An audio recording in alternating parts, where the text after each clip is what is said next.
Right. Check. We live. Yo, let me know how the audio is sounding. Need a mic check. Dominic How are you, Showtime? Dominic. I know, I see him. We going for him. We coming for Dominic.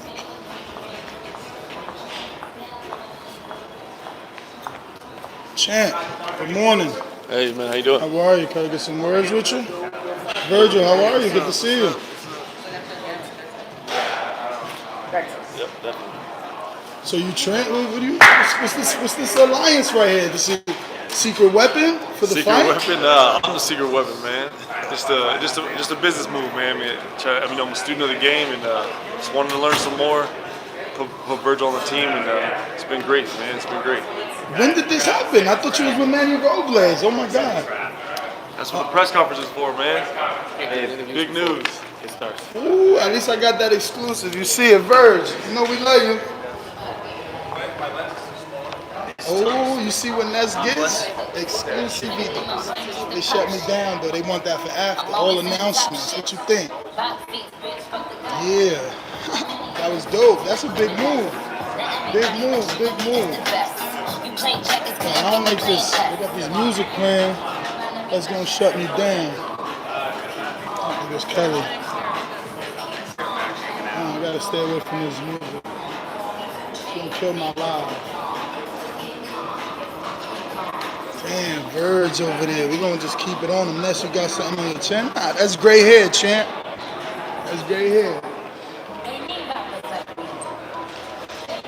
Damn, Virgin Dominic. That's pretty good.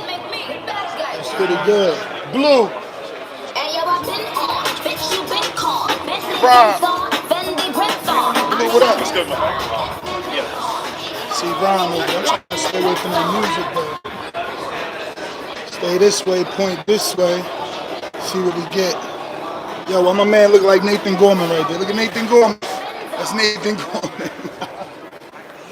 Right. Your man Verge over there? Yeah. Bro, Verge is Dominic's trainer. What you think about that? I read that. That's crazy. Good move.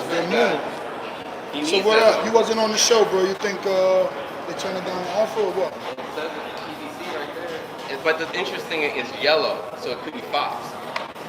So that's what it could be one of them. Maybe we'll find out if it's a multi-fight deal. But it's clearly yellow. It clearly says PVC. So we already know what that price is going to be at. Damn, you're right. I didn't even notice that. No red. Not a single red. How long you been here? From the second it just opened up, so I walked through. Seen anybody? Virgil was the first one. I got to on see there. Wilder coming in, but they wasn't letting me in through that door.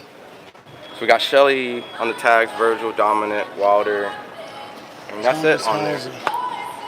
Tom, you think I could get 1 minute with you? Just want to ask one question. Already? Why do you think Deontay would turn down a $120 million offer?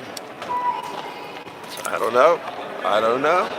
Like for me, I don't like that the final fight with AJ is still another flat fee when if either man win in the first fight, they'll have all the belts and they'll have basically all the leverage. So why not the second fight be renegotiated? I was not privy to the negotiations. I've heard the same numbers you have. He's turning down a lot of money. We don't know what strings were attached to that money. We'll see. Is it smart though? Because I mean, I don't Pacquiao know turned down a flat fee. I don't know what was really offered to him. We've heard a lot of rumors, but nobody has told us exactly what the deal was. So I can't tell you if it was good business or not. How did we get that information? I don't think we will. You don't think? I don't think that you'll hear rumors. You hear talk of what was offered. We all heard 20, 40, 40 from Dazn. And then another final 20. Which seems like a lot of money. But I don't know what strings were attached. If he lost the fight, did that all evaporate? What other conditions were there? We just don't know. Now just let everybody know how I'm long. not inclined to count another person's money. Let everybody know how long you've been covering the sport, some of the books you've written. You've been an outstanding journalist for many years. You put a lot of people on, Gennady Golovkin, when you and a few writers created like a mythical tournament and he really came out on top of that tournament in real life. The first boxing writing I did was 1985, The Black Lights. And for close to 20 years now, I've been cataloging the contemporary boxing scene for different websites. Right now, I'm writing for Sporting News, The Ring, Sweet Science, Boxing News. I love it. I say all the time, some of the best people I've met in my life are in boxing. Many of the worst people I've ever met in my life are in boxing, but it's never boring. Do you think that Wilder Joshua is bigger than Mayweather Pacquiao? I think Wilder Joshua is better than Mayweather Pacquiao. Whether or not it's bigger, I don't know. And should that fight be on pay-per-view or should be on a streaming service with guaranteed purses? Again, should it, from a fan's point of view, the less expensive, the better. From the fighter's point of view, the more money they make, the better. Boxing has an economic model that takes its best fights away from the largest number of people, and that's a problem. I got to go to work. No problem. Okay. Thank you. Xavier Porter, how are you? What's going on? He just ran up on me like that, you know what I mean? Light a little bit. Why? Because I'm black? It's a black day, No, so we can see you perfectly. Xavier how we Porter looking? with We good? Brooklyn Night at the Fights. How are you? BrooklynFights.com. I always say Night at the Fights. Yeah, I don't know why you always say that. How are you, brother? I'm chilling, man. BrooklynFights.com and Shoot the Five. What's going on? Chilling, man. Just wanted to know and get your opinion. Obviously, we're not sure, but we see all the taglines on the graphics saying PBC, so we're assuming Wilder's not taking the DAZN offer. What do you think prompted him not to take a $120 million offer? They were offering $20 million for Brazil, $40 million for Joshua, $20 million for another tune-up, then $40 million guaranteed for a final Joshua fight. So who's the offer from? DAZN or PBC? DAZN. Well, To Wilder. to not fight Brazil. Fight him, but on DAZN. Well, he can't make that decision. Brazil and Wilder are both with PBC. How can they make a decision as to whether or Well, not... because if he signs with DAZN, Brazil is his mandatory. He's going to have to fight him wherever the purse bid lands, right? Like Brazil won't go to purse bid anyway. So you think Brazil will actually go fight at DAZN if... What you're saying is if Wilder chose to fight on DAZN, Brazil would fight on DAZN, absolutely. With PBC okay in that? I think so, because Wilder would be getting $20 million for Brazil, so Brazil would be getting a nice ass But would check. PBC okay that? I think so. I mean, I guess not, because they ain't taking it. That's my point. So, I mean, for his decision to stay on PBC, I'm assuming that whatever deal was offered to Wilder is probably a greater deal than DAZN offered. I guess we'll find that out today. Do you think that they actually tell us, like, yo, they was offering me 120, Showtime gave me 250, like they give Floyd? Do you think we keep getting the same thing from Wilder, where he's like, y'all worrying about money too much, don't worry about what I'm making, just be happy with the fight? Like, does he give us an excuse for taking that 120 million? I wouldn't say it's an excuse. I think it would be his own reason. Hopefully he would, be straight up front and let the media know, as well as the fans who continuously support him, who enjoy watching him fight. I believe he would come out and express his real reasons as to why he remains to be with PBC. If that's the decision, well, they're having a fight on PBC, so we'll see what he says regarding that DAZN deal. I mean, would you have took the money? It depends, because what comes with the deal? Is it a longevity deal? The 120 mil was how many fights, how many years? 4 fights. 4 fights, how many years? I mean, 4 fights, you could do them however you want, right? You could do 2 a year if you want. I mean, that is true. Or you could do 3 in 1 year. You could do 4 in 1 year. It all depends on how you put that work in. You knock everybody out first round, you could have them all in 1 year. That is true. I guess whatever works for him, whatever he feels best for him and his family, that deal, we don't know exactly what went into the deal, stipulations of it and things like that. So, for me to say that's a bad decision, I can't make the decision. He's the fighter. He on the fence, y'all. He don't want to. I'm just being honest. I mean, we don't know exactly what's on the fine print. We don't know what's in black and white. Hopefully, we'll find that out. Hopefully, it'll come out. Hopefully, we'll actually see the documents of it. But I think right now, for this fight in particular against Wilder and Brazil, I think it's a great fight for the heavyweight division. As we know, Brazil is an Olympic athlete. He's had a tough fight with Anthony Joshua. This fight right here will probably get Wilder even one step closer to Joshua, as well as see how his skills will rank against Anthony Joshua. Well, all right, champ, man. Thanks for your opinion. No doubt, always appreciate you.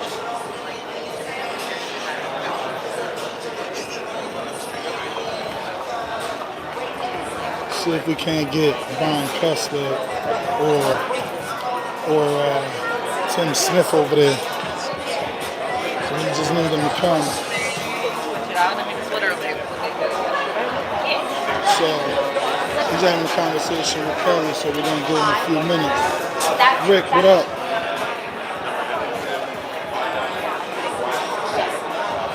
Got 2 minutes? Yeah. No? Man, Not that interesting. I got an interesting question for you. He doesn't think let me turn this. He don't think I know who he is. I know who he is, and I got a great question for him. Watch. That's why I'm the best. I'm a champ.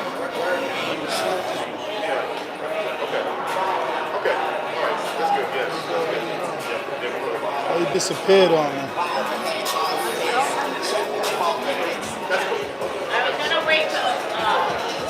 I'm not gonna cross.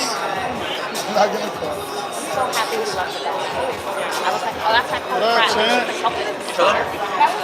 Yo, AB Boxing News, talk to me, yo. Why you think Wilder turning on his 120? Turn this way. Say that again? AB Boxing News, right? Yes, Why yes. do you think Wilder's turning down this $120 million for a fight offer? I think it's just in terms of loyalty.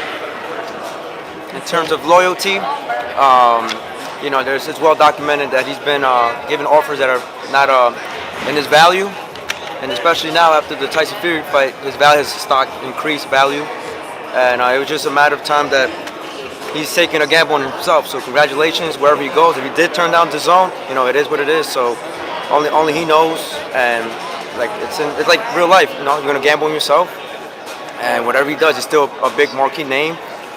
Rumors is that he wants to stay on free television, and that's the best thing for his career. Do you think that the decision is because DAZN is a streaming platform and Showtime or Fox is a pay-per-view platform where there's more upside? My personal belief is that when you have a magnitude of a star like Deontay Wilder and Anthony Joshua, or let's say for instance ESPN, Deontay Wilder and Tyson Fury, I think it's more of a ego and how can you balance off two superstars in one network. So I think Wilder wants to set the example that, you know what, I could carry myself in my own weight class by myself in one network. So it's a matter, All right, well, thank you, bro. Thank you, man. Shout out to Boxing Boys, Nesta, man. Thank you, man. No. Tim, 1 minute? 1 minute for me? Sure. I can't cross. Oh, you can't cross. Can't cross the imaginary line. Oh, you can't cross the imaginary line. Nah, the beautiful woman Well, you said gotta no. do it with that in the background. No, we're actually going to turn this way. No, we don't want that. We want this in the The background. music. Oh, the speaker's music's pointing this way, copyright your Oh, great voice. But this way right here is good. You're in Okay. perfect light. You look 20 All right. years younger right there. Oh, yeah, Tim right. Smith, Whatever. how are you? I'm good, man. What's going on? So we're obviously here to announce Dominic Brazil and Deontay Wilder, but everyone wants to know the broadcaster. Well, we're going to find that out in a few minutes. I see PBC on all the logos, so You it's do see obviously that. not the zone. Well, I mean, you're going to find out in a few minutes. You literally... I need you to go back into writer mode, come back in your days in New York Daily Times. Nestor, what time is it? Show the people what time it is. 11, What? 11 what? 59. Okay, what time's the press conference start? 1 more minute. Okay, you literally have 1 minute to wait to find out what's going to happen. Look how many. There's over 1,000 people watching us. They don't want to wait. They're anxious like I. A minute, 60 seconds, not even 60 now. It's like, So listen, go back to your writer days. yeah. Are we simply just turning this offer down because it's more lucrative on pay-per-view for these two men to fight? It doesn't Wow. make sense. Nestor, you're smarter than you look. Well, think about. Let me put it this way. Do you want somebody putting a value on you, or do you want to set your own value? Setting, I would love to set, but we set whatever I set it at doesn't mean it's reality. But here's the thing: if you know, and look, everybody in this business can crunch numbers. They know if you put something on pay-per-view, they know what they can scale the house for. They know approximately how many pay-per-view sales they can do. They know what venues will give them a license fee, to host the thing. So they have a general idea of what the pot is.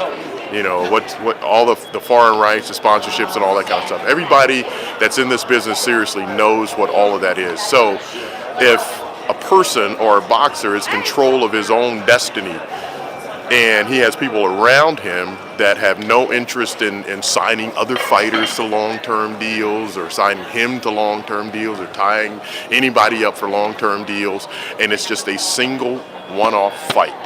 They know what the value of that single one-off fight is, and the fighter knows what his value is inside of that pot. So he can determine whether he wants to take, a deal that includes several fights before he can possibly get to the one fight. Possibly Use get the to word the one. possibly. Because you never know. Look, somebody could get hurt, somebody could get knocked out, decreases the value of the fight. But the intent of the contract is to fight Joshua. At least that language was there. I don't know what the intent of the contract is, but it's going to take a while to get there. There are 2 fights out there for him. Why can't he just get those 2 fights? Why can't he get those fights? And he is going to be in a better position to get those fights if he keeps himself free. If he doesn't tie himself down, he's the only free agent amongst them. And why can't you just let the market, we're in a free market economy, why can't you let the market dictate where the fight goes? Let people bid for it. And just for those that don't know, that means let venues and broadcasters all bid on the fight. Why not? See how much the fight generates and who makes the best offer. Why not? Okay. I mean, why not? Why would he want to tie himself up to? But is Showtime going to do that? I have no idea. They haven't done that. We're going to find out in a few minutes. We're going to find out in a couple of minutes what everybody's going to do. For Deontay Wilder, how does he feel that it took Dazn to offer him 120? I don't know. That's the question that you got to ask him. I mean, you're his publicist as well. Yeah, but I don't sit down and talk to him about that. You're his specific Yeah, publicist. but you got to ask him that question. I can't speak for him on that. I'm just saying, generally, if I am a boxer, I want to control my own destiny. I know what my own worth is. And think about this. Think about this for a minute. Whenever he went to those individuals to make a fight, he didn't go to them and say, okay, you got to sign with Showtime. You got to do a 3-fight deal. You got to sign with a promoter. You got to do a 2-fight deal before we can actually do this fight. He went to them, made them an offer, and said, I want to fight. But you understand that's the biggest point, that he went to them. Unlike this, the network executive, John Skipper, went to Wilder. Well, why can't Deontay go to someone if he has the financial wherewithal and the financial backing to make a deal? Because the public or the media is trying to use the finances, like, proof of funds. Like, how could a boxer offer me $50 million? Why doesn't anybody ever go and ask the other side if the proof of funds was there for the offer that Anthony Joshua got? They say that they never received proof of funds. Even Anthony Joshua says that. Okay, well, that's what they say. How are we going to ever make this fight if it's a constant he said, she said Look, thing? the fight's going to get made. You got to just stop the he said, she said, and you got to sit down and just determine what's best for both sides. Are we just following history? For both sides. Are we just following history? Because Floyd offered Pacquiao $40 million. And what did he do?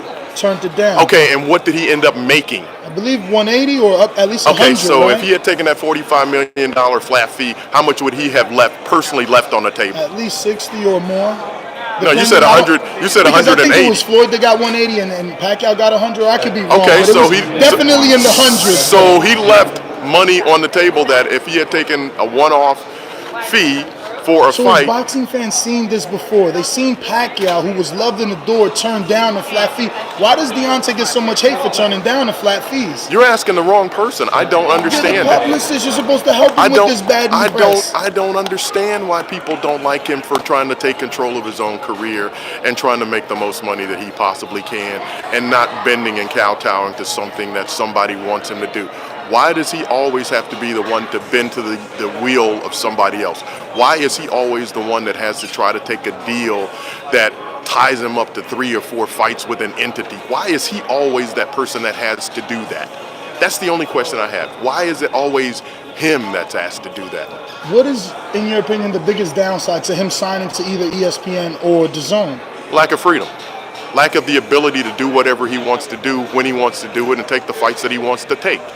That's the downside.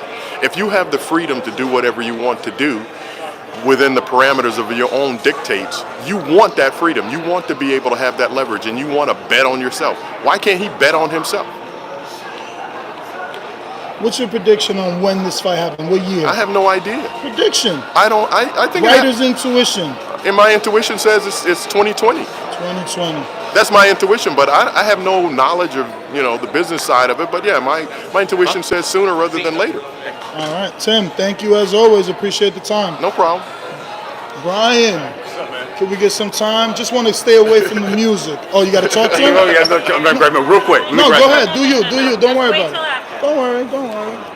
Kelly loves me. I love you, but She loves me. I'm telling you guys. You got to tread on ice out here, man. They be a little bit hateful out here when you're getting the goods. Let's go talk to these cats over here. See what they talking about. So much time in between fights. Oh, man, they over here eating. Nice hat, man. How are you, brother? It's on that. Nope. You're not getting me, are you? Oh, I'm absolutely getting Lamar from MTV. How you doing? This is because everybody asks me about this hat. Yeah. So they need to know now. Boom. Let them know where to get it at. BostonAficionado.nyc. There you go. They always ask me about that. I gotta wear the cruiserweight one more, but black is so universal, so it looks better with everything. So You got every color, Mason. Check it out. before you get your glove on, Yeah, what's the time? I'm so mad. I'm like, 20 for Brazil, 40 for Joshua, 20 for another tune-up, and 40 for a second Joshua. No educated guess? Making us wait. All right. Thank you. They're making us wait, guys. Let's see. Well, how's the audio? Because my mic is actually facing the other way. So when I got the camera this way, I don't know how the audio is going to be. But, yeah. So we at the Barclays Center. It's live. Hit that thumbs up button. Hands of Stone, what up? Stranger. Jemmy, what up? We got AD, what up? BG in London, what up? Anjexi, I guess. I always see you. Never knew how to pronounce it. What up? Audio's good. That's what I like to hear. Yo, Verge over there. Ducking down. There's Virgil Hunter over there. He's now training Dominic Brazil. That's crazy. That's crazy. He's training Dominic Brazil. I can't wait to ask Wilder about that. See what he think. It's like they signing up against him. What we got? Ness working. Salute, Bobby Tsunami. You already know. Big Nick. What up? What up? What up? Edwin. What up? Dr. Mofongo. What up? True Lies. What up? Deej. What up? Where Mike at? Where Mike at? See, Mike got me out here alone. He ain't even in the chat supporting. I'm trying to stay away from that Mike. We got Brian Custer. I'm trying to get over there. Damn, I thought I was facing that one.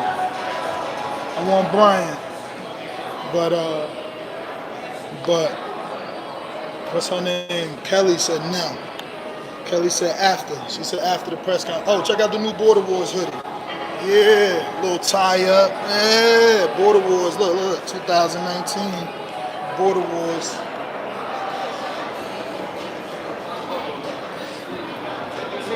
Yeah, we gotta get some more of these journalists, man. But we need to stay away from these microphones. Uh-oh, here come Brian Custer. Look like he gonna do us the favor because you know Kelly was hating.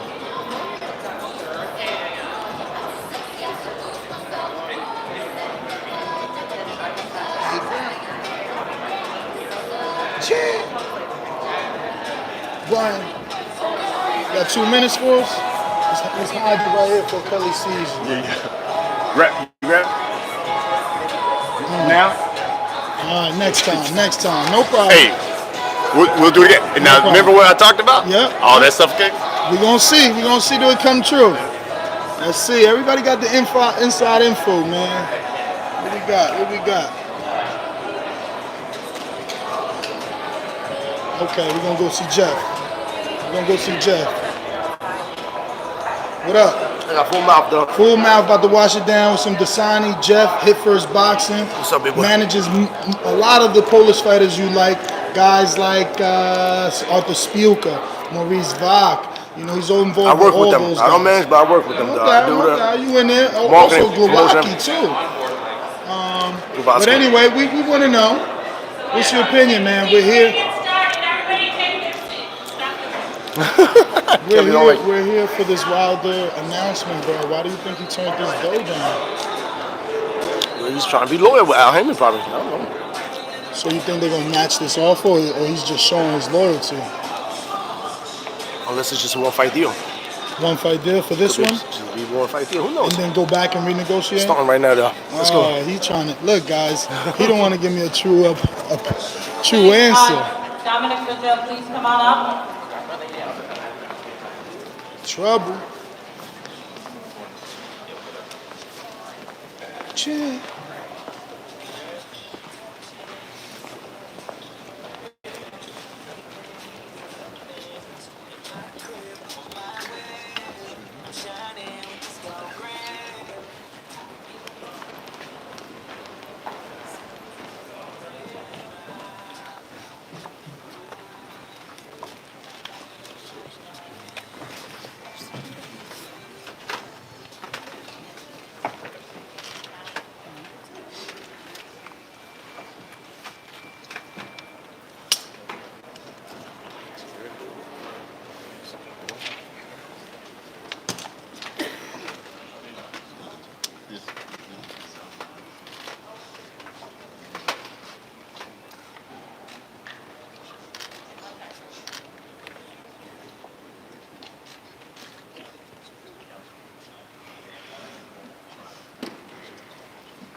Shut down. We about to lower the mic on these cats. Hold up.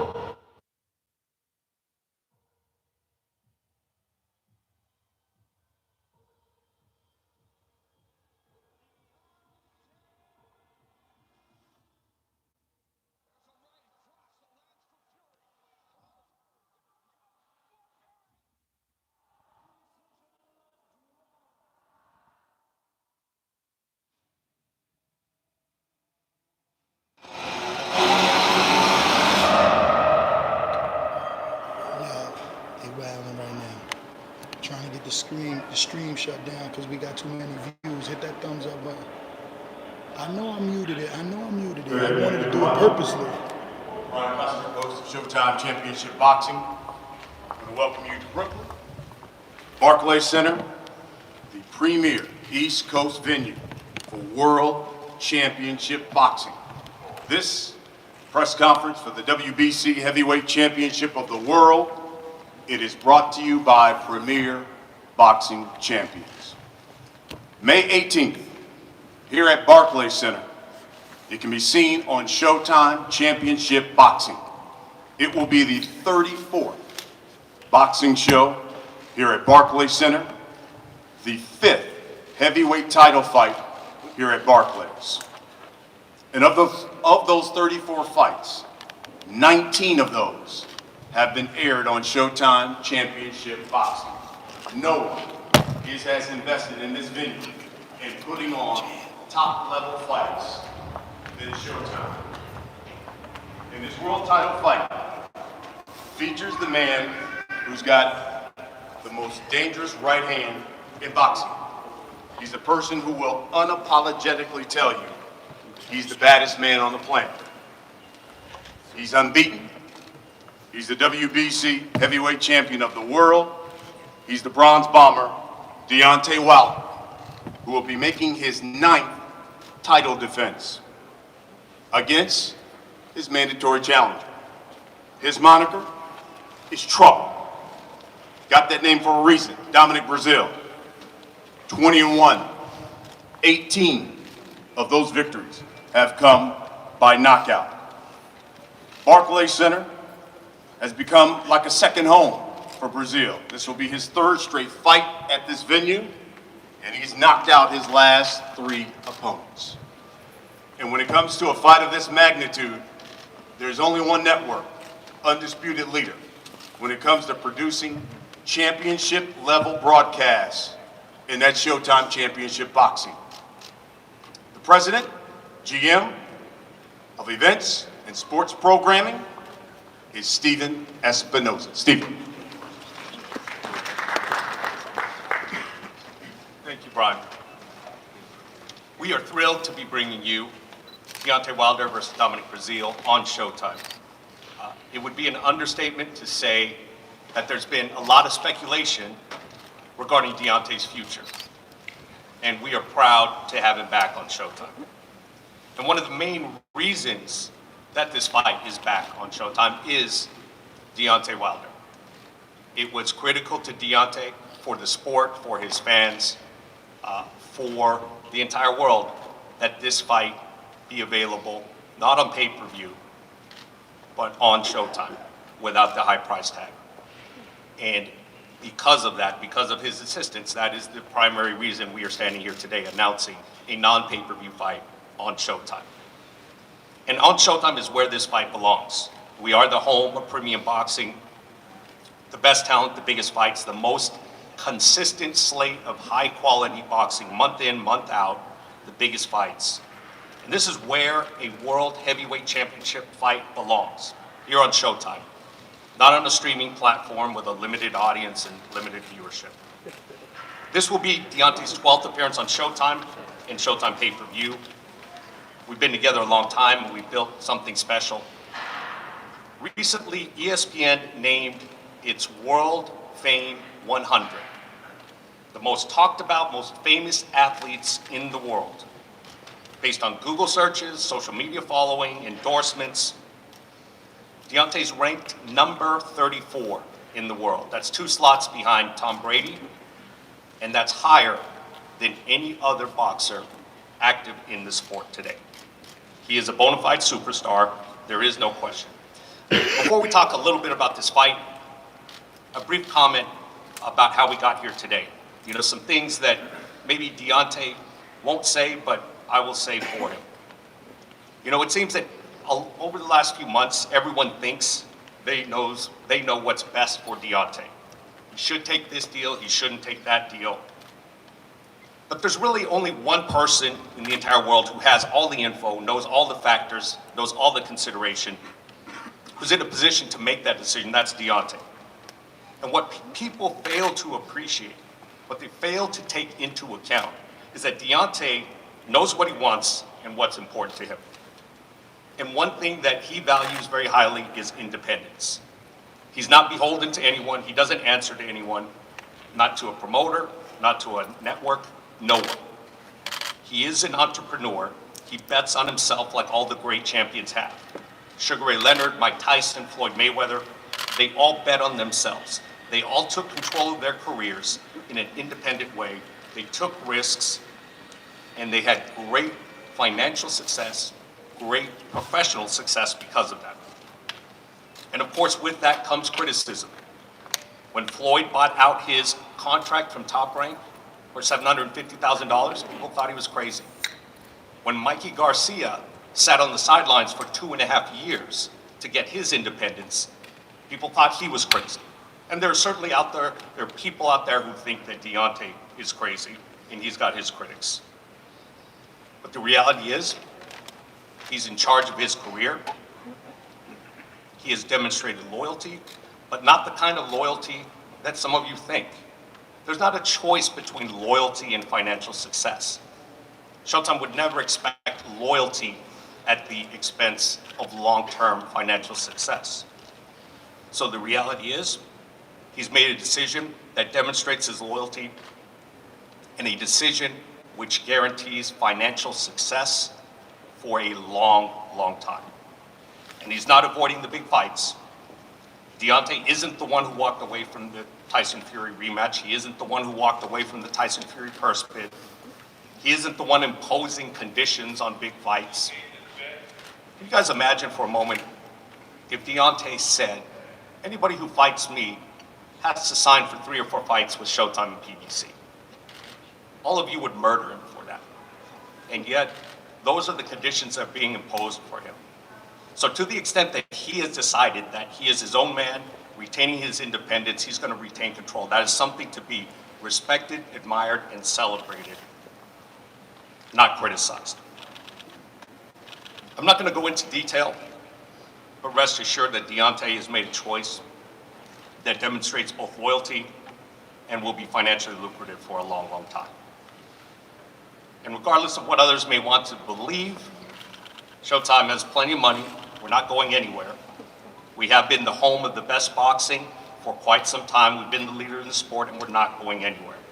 We're going to remain at the head of the class for a long, long time to come.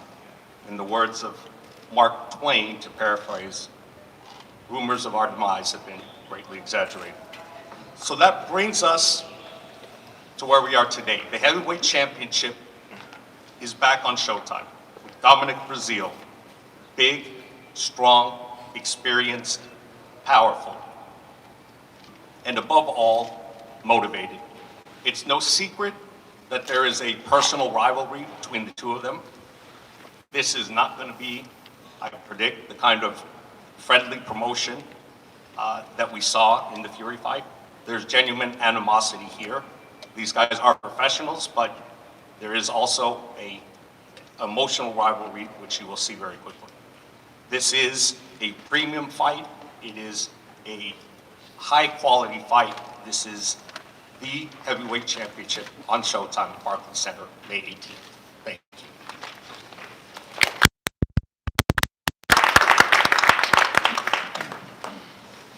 Before I introduce the fighters, and you'll hear a word from them, let me introduce their corners. Start with the challenger. He's being trained by a man who's trained a number of champions. Used to train pound for pound, the greatest fighter that was in the sport at one time, former trainer of the year. His Rolodex endless. Andre Berto, Amir Khan, Andre Ward, just to name a few. Virgil Hunter. Ladies and gentlemen.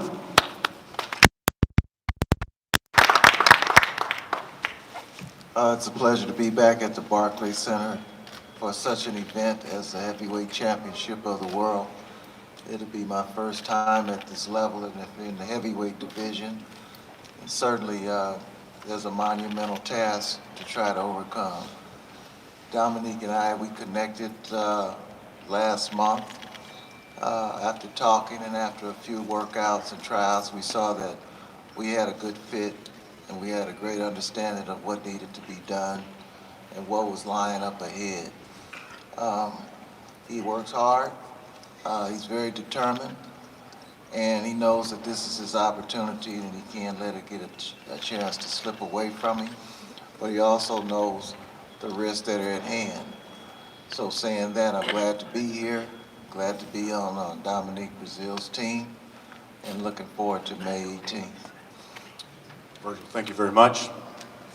Be remiss, didn't introduce one of Deontay Wilder's managers, a guy who's been in his corner for a very long time, Mr. Shelley Finkel, and he will make some comments to you. He said certainly will be available to you once we're done.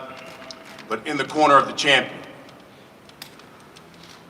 he's got a man who was one of the most accomplished U.S. amateurs, won the gold medal in 1984, went on to become a two-time world champion, had one of the baddest jabs in the sport.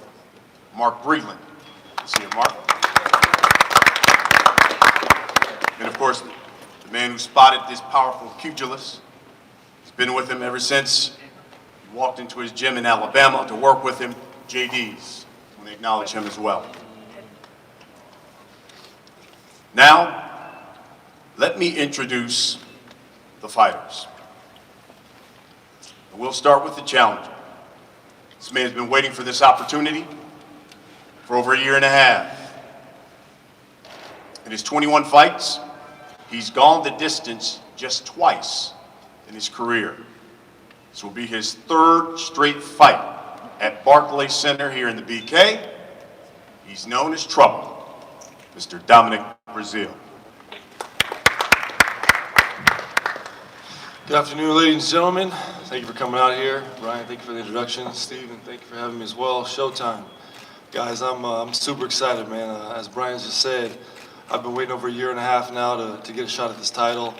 I'm excited to be back here in the Barclays Center. I've got 3 knockouts, One, it's one of those situations that I bring in addition to the team with Virgil. I'm a great fighter, but there's always things to be learned.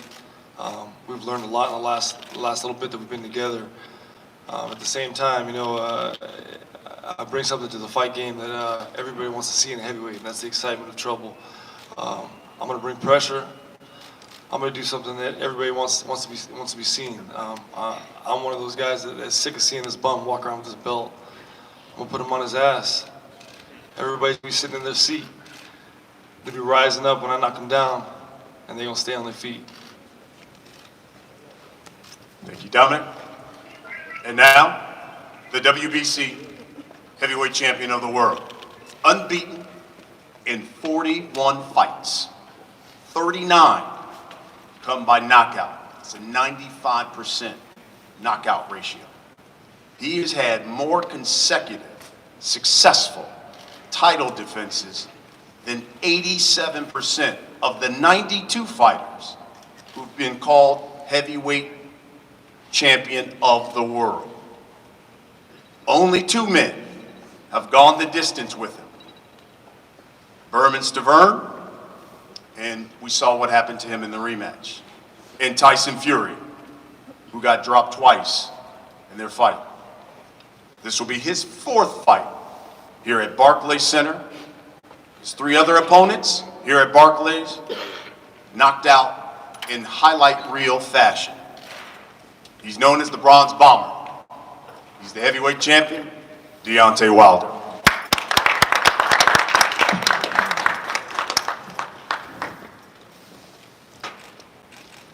Good afternoon, ladies and gentlemen. I mean, it's a pleasure to be back here at Brooklyn, back at the Barclays Center.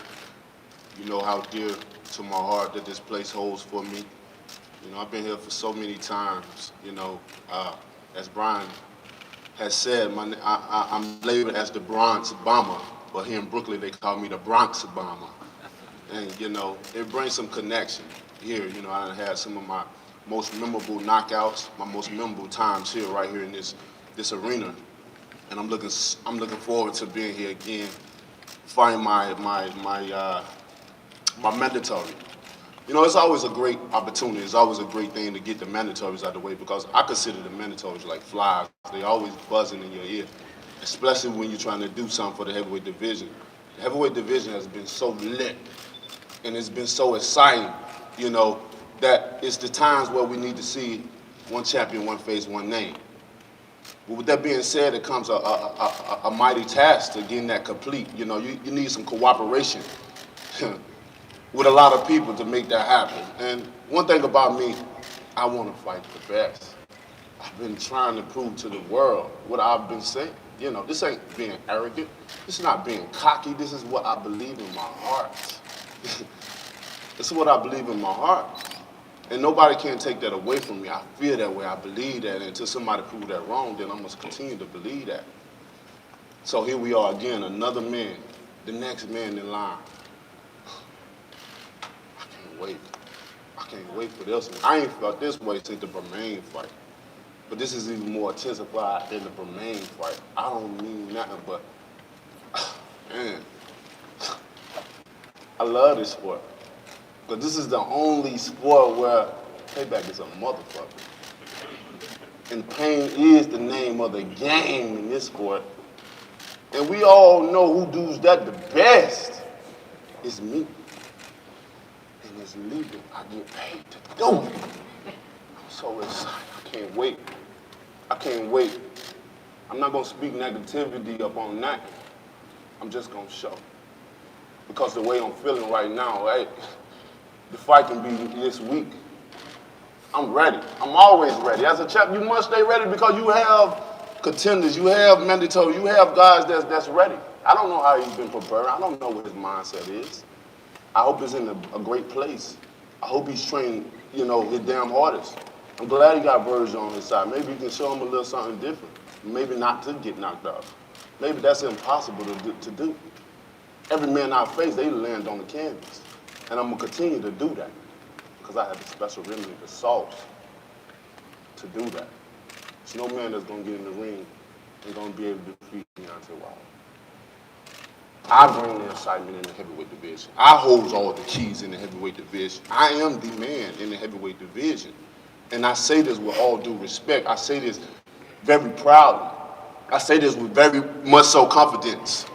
I am the man. I'm the puzzle pieces. I hold all the keys here. I bring the excitement. Ain't no other fighter doing what I'm doing. Knocking guys out. That's what you pay your money for. It's good to see 12-round fights with skill and some will, but nobody really wants to sit in their seat for 12 rounds. You want to see somebody's brain get knocked out of their head, and I'm literally trying to do that. I'm trying to give you something that you ain't never seen before. And if you're trying to see that, then you better bring some glasses if you don't like guts and blood spilled all over the place, because I'm trying to make it a PG-13 up in this place. I can't wait. This is the moment, this is the time, and this is the right fight for me. Of course, he's a mandatory, and we've seen many things, and like I said, everybody want what they want. People want to see the big fight. And I don't have to say what's the big fight is. Everybody want to see it. We understand that. But there's certain things that we have to do. He's a mandatory. I can't go around that. He got the opportunity, and here it is. So we can only take one fight, one step at a time, and enjoy it. Enjoy this. Enjoy it. Because it's going to be a massacre. Can't wait. May 18th is going to be a beautiful day for me. It's going to be a beautiful day for you guys as well, too, to get an insight of where our mindset is and what we're trying to go with the thing and what we will do with the sport of boxing. I'm looking forward to it all. Thank you guys so much for coming out.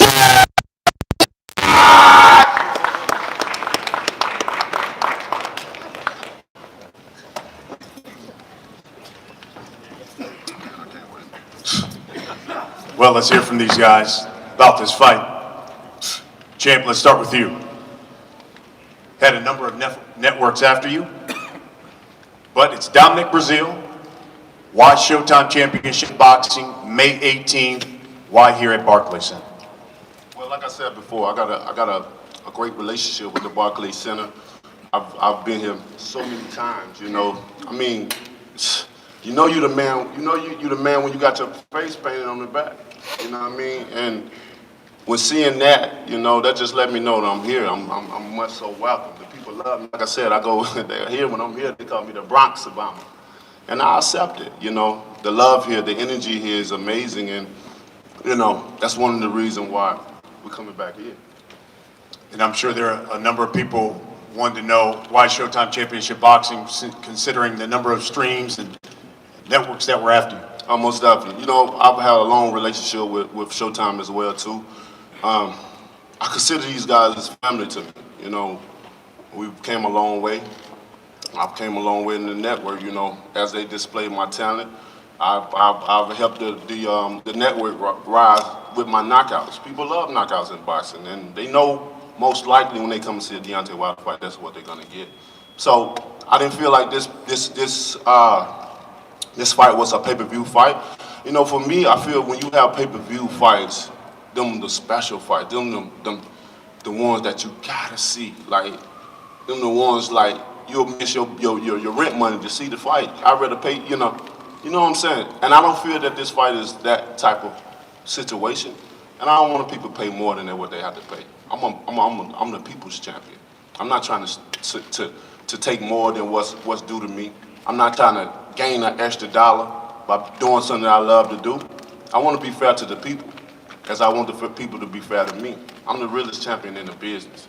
I don't know how many times I got to keep saying it and keep proving it, but I guess I got to do it to the end of my career, which I don't have no problem with. I don't have no choice but to. We're going to have a lot of people we're going to be able to satisfy. We're going to have a lot of people not. And the ones that satisfy, thank you so much for the support, and let's keep riding. Dominic, listen, there's been some bad blood between you two guys. You guys a couple of years ago fought on the same card. After the fight, nearly kind of got into an altercation. You were quoted in the paper as saying, quote, Wilder had a mob with him trying to take me out. It would be a different story with me and him one-on-one in the ring, end quote. So on May 18th, will you be looking for retribution? Yeah, definitely, Brian. I think, like I said, guys, I'm excited, man. I finally get a chance to get this chump in the ring. And I say chump, and I'm referencing you, chump.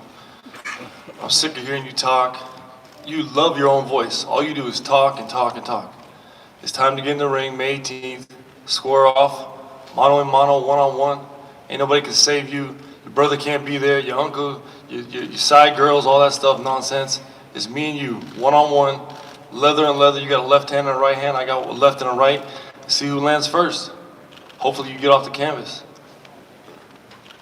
Deontay, 3 fights here, all 3, as I said earlier, highlight reel type knockouts. You were quoted earlier this month as saying, quote, "I'm going to wipe Dominic Breazeale off the planet," end quote. You still feel that way? Oh man, most definitely. Y'all know that I got gold at the tip of my tongue. When I speak, things come true. It happens. It's just like in my last fight. I told Fury he was gonna go timber. I told Fury he would have to be perfect with 12 rounds. I only have to be perfect with 2 seconds. And what happened? So with this, my words are powerful. What I speak is powerful. And what you will see is what I display. I will knock this fool out. He may not get up. It ain't no hoping and wishing that he gonna get up because he may not. I expect them to make some funeral arrangements because it's gonna be crazy. I can't wait. Oh my God. Oh my God. Although this ain't a pay-per-view fight, it feels like one. The way I'm approaching it, feel like one. But it ain't quality to put it on the network for pay-per-view. But it's gonna be a good one for sure for people to view. Man, the dude was so scared, he saw 20 people behind me when it was only me, myself, and now that's all I got in the end. That's what I found out. I walked in by myself. I told the people I was looking for him. You ain't gonna come to my city and make threats of killing my family and stuff and try to cover it up by some other shit. He played a major part in what he did, and he gonna suffer the consequence for it. I came in by myself, one man. I ain't need 20 people. Y'all don't even see me walk around with, when have y'all ever seen me walk around with 10 people? Unless it's a fight. And people all riled up. When I'm by myself, it's just me and my sister. I don't need an entourage. I got the peoples behind me. Wherever I go, wherever city, wherever state, wherever country I go to, I'm protected. Very. I don't need an entourage.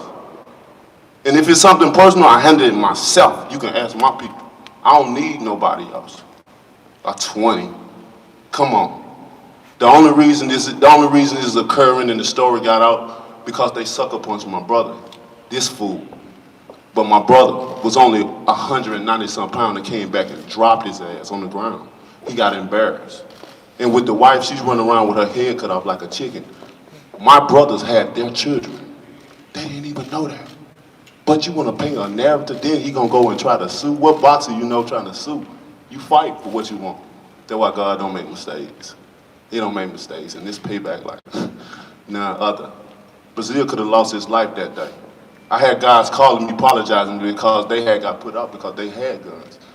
You don't come make threats like that. I'm gonna show you. I'm gonna show you. He don't even sound convincing because he know he ain't finna do shit. He can talk. His game ain't even tough enough to talk. He need to put a little bit more bass in him so for me to feel him like he feeling me. He fucking with the wrong person. Excuse my language though. I'm just so intense. I'm so ready. Y'all know how I get at times, man. It ain't nothing new. I'm still the same D, baby, the best. And I'm gonna show. Come 18. I promise you that. Dominic. Brian, can I get a second? Sure. Just so I can reference what you guys are getting an understanding of. Me and Deontay Wilder do have some bad blood. The night I knocked Izu out of the ring and won round of the year, that was stolen from me because of the fact that Deontay Wilder, also known as the Chump, and his punk-ass brother decided they want to run a nonsense situation inside of Alabama hotel lobby room. I come downstairs to have dinner with my wife and kids. Mind you, my wife and kids, my cornerman, we're going to dinner after a fight, gladiator fight. I get off the elevator, Izu's there. The guy just knocked out of the ring, KO'd. We handshake, take some photos. I signed some stuff, he signed some stuff for me. You can tell. I walked through the lobby, and Deontay Wilder, also known as the Chump, is walking straight towards me. I was looking for you, and I told you I was gonna find you. I want to give him a chance to, congratulate him. He defended his title, and now he's in my face pointing his finger, talking about this, talking about that. At the same time, I didn't have an Urban Dictionary with me, so I couldn't understand a damn thing he was saying. Don't nobody want to hear your Then he want to push and shove and say he walked up by himself. His brother's over here talking nonsense. Ain't nobody finna show you a whole no mercy. Entourage of individuals. Ain't Listen, the nobody eye in finna the show sky you no does not lie. Ain't nobody There was finna about show you 20 no people in that damn sympathy room. for your I'm ready to lame fight them ass all. story. But never do you walk up to didn't a even know where man your kids and his was, wife boy. We and his should've called kids. the So let me ask you this. Wife and his Y'all didn't know kids. where y'all kids We get it, was. man. She was wild and I try to y'all get was myself wild. out of the situation and So exit that be venue. honest about it and tell the And truth, walk into because the May elevator. 18th, the truth will come out. And And guess his what? punk ass brother wants to punch me in the Yeah, back guess of the what? head. I'm gonna be the That's judge why in the ring. Marcellus Wiley got his ass knocked I out can as be the well. judge in the ring. Let's talk about the fight. Let's stick to the You fight. got dropped by a cruiserweight. What you think of the heavyweight, the champion, Man, the head, the king gonna do let me to ask you this. My sister punched you in the Come back of the on, head, knocked man. your ass How out. about this? Bro. You get Listen, knocked, hit in the back You of a the head. lame, man. Dominic. You the lamest How fighter about in this? the heavyweight division. You've been in the ring with Anthony Joshua. I'm finna run this fool over. You've been I on. told you better make You've been your on his funeral undercard arrangements. a couple of times, so Yes, you've I seen him promise. fight ringside. Promise you. Does any of that Boy, you done help you come May It's the 18th? scariest fight you've ever been in That's your why, life. that's why I'm so excited I to get want this you to fight. think about May that. 18th, I've been on Wilder's couple of his undercards, and mind you, I've stole the show every time I fight on a Wilder card. Nobody wants to watch this bum fight. Man, he does nothing right. He's got no traditional boxing skills. He's wild. Looks like a circus act. I'm the But I highest get in the searching ring, I put boxer together a in the boxing world, combination, get my guy out of I'm there, the most get him out looked there up properly. At the same boxer time, in the world, right? you got this guy. Where you Listen, I at? tell you, man, he loves his own voice. He Where won't you shut at? the hell up. Where you at? All he does is talk. Where you at? All you do is talk. Nobody May don't even know who the 18th, fuck you got to get in is. the Don't ring. even Ain't a care damn thing about you say. Ain't a damn thing you can say. You got to fight. Easy. You can't say I nothing can't wait, else. Dominique. As we I wrap can't this wait. up, champ, I can't wait, Brian. May 18th. What should we expect here, Man, Barclays? y'all already know what to expect. What y'all expect each and every time from me. What you expect from me? Damn right. Don't hide. You damn right. And this one right here gonna be even more crucial. You know I bring the pain. I bring devastating knockouts, and I can't wait to see what this fool body gonna do when I hit him on his face. When I hit him on the chin, when I hit him in the face, because I don't punch through you, I punch through you. And I want Virgil to understand, I don't punch to him, Virgil. I try to punch through him. So I'm gonna grab his brain and I'm gonna bring it out of his head like a Mortal Kombat combination. A-B-A-C, A-B-B. And that's how it's gonna be. I promise you that. And you know when I say promise, I keep my promises. Because I come from a place for unfulfilled promises. So But I promise you, May 18th, and these are my words. I'm the Barclays judge. Center, here in Brooklyn, the have WBC been ordered. Heavyweight Championship World Title fight, the Bronze Bomber Deontay Wilder against Trouble, Dominic Brazil. Trouble. We're going to try to face these guys off. What's you in trouble? Let's make sure that we have some people with us. Boy, I've been waiting on this day right here. Champ, we'll have you on this side. Dominic will have you on this side. I've been waiting on this. I tried to stay away. I tried to do the noble thing and try to be the champion, try to fight the best. I got to get this fly out of my ear. Oh my goodness, where are we? Deontay, come around. I got to get the fly out of my ear. So I can continue on my path of being the best. You feel me? It's just a stepping stone. You remember when Gerald Washington was the same way? You mind when Gerald Washington, when he begged, he asked the champ on ready. And I respected that. Now you calling and saying you ready, you better be a man of your words, you better be by that. You better be by that. You better be more than ready, Dominique. You better be more than ready, sir. Listen to me again, you better be more than ready for me. Because I am the best. I can feel you right now. I can feel your heart right now. No, you gotta worry. I feel you right now. I can feel your heartbeat. All right, that's enough. Face forward for me. Face forward for me, please. And it should be that way. Because you ain't never seen death in his face. You ain't never seen him kill him. Face forward. In person, in Face face. forward. Now you do. And you're going to understand why I speak the way I speak. Why the things I say. You're going to understand where I came from. You're going to feel every bit of me. I promise you that. This is not a game. This is where you've been introduced in the heavyweight division, Dominique. It starts with me, and I'm going to prove it to you. I swear, I promise you that.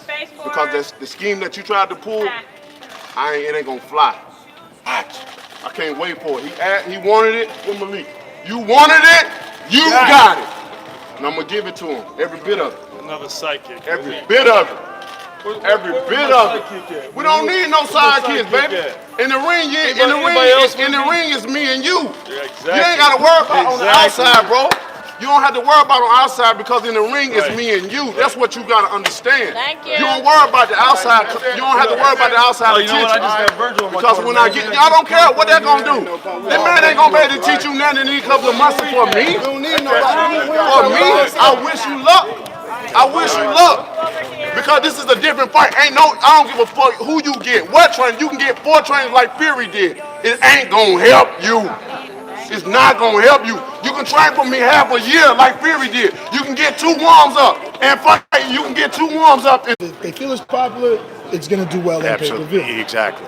And even if, let's say, DAZN wants to get involved with it, they can get involved with it. That part I wouldn't know the particulars, but it's just more money. But I think he truly wants that fight to be a pay-per-view fight. So now, if Deontay and AJ don't meet, and he keeps fighting the Brazils and the Luis Ortiz, Adam Kovnowski, does his stock go up? Does he stay in the same place? I mean, does it depend on those performances of each individual fight? I was just going to say, the one thing he does do is knock cats out. So his stock is always going to be high if he continues to do what he's supposed to do, and that's knock guys out. How could you? How could you not want to see more of it? So, yeah, I would say yes. What are you expecting for May 18th? Man, listen. A lot of bad blood. Yeah, man. It ain't no fake stuff. Obviously, when they fought 2 years ago on that same card, what happened in that hotel room, only they know, but it wasn't good. And I really think that this is a fight. I'd be surprised if it went more than 7 rounds. Brian Custer, man, thank you. If you have any social media, give it out at this time. Absolutely. At BCuster TV. It's on Instagram and on Twitter, man. Make sure you hit me. Thank you, brother. Appreciate the time. All right. Great, man. Can't complain. Barack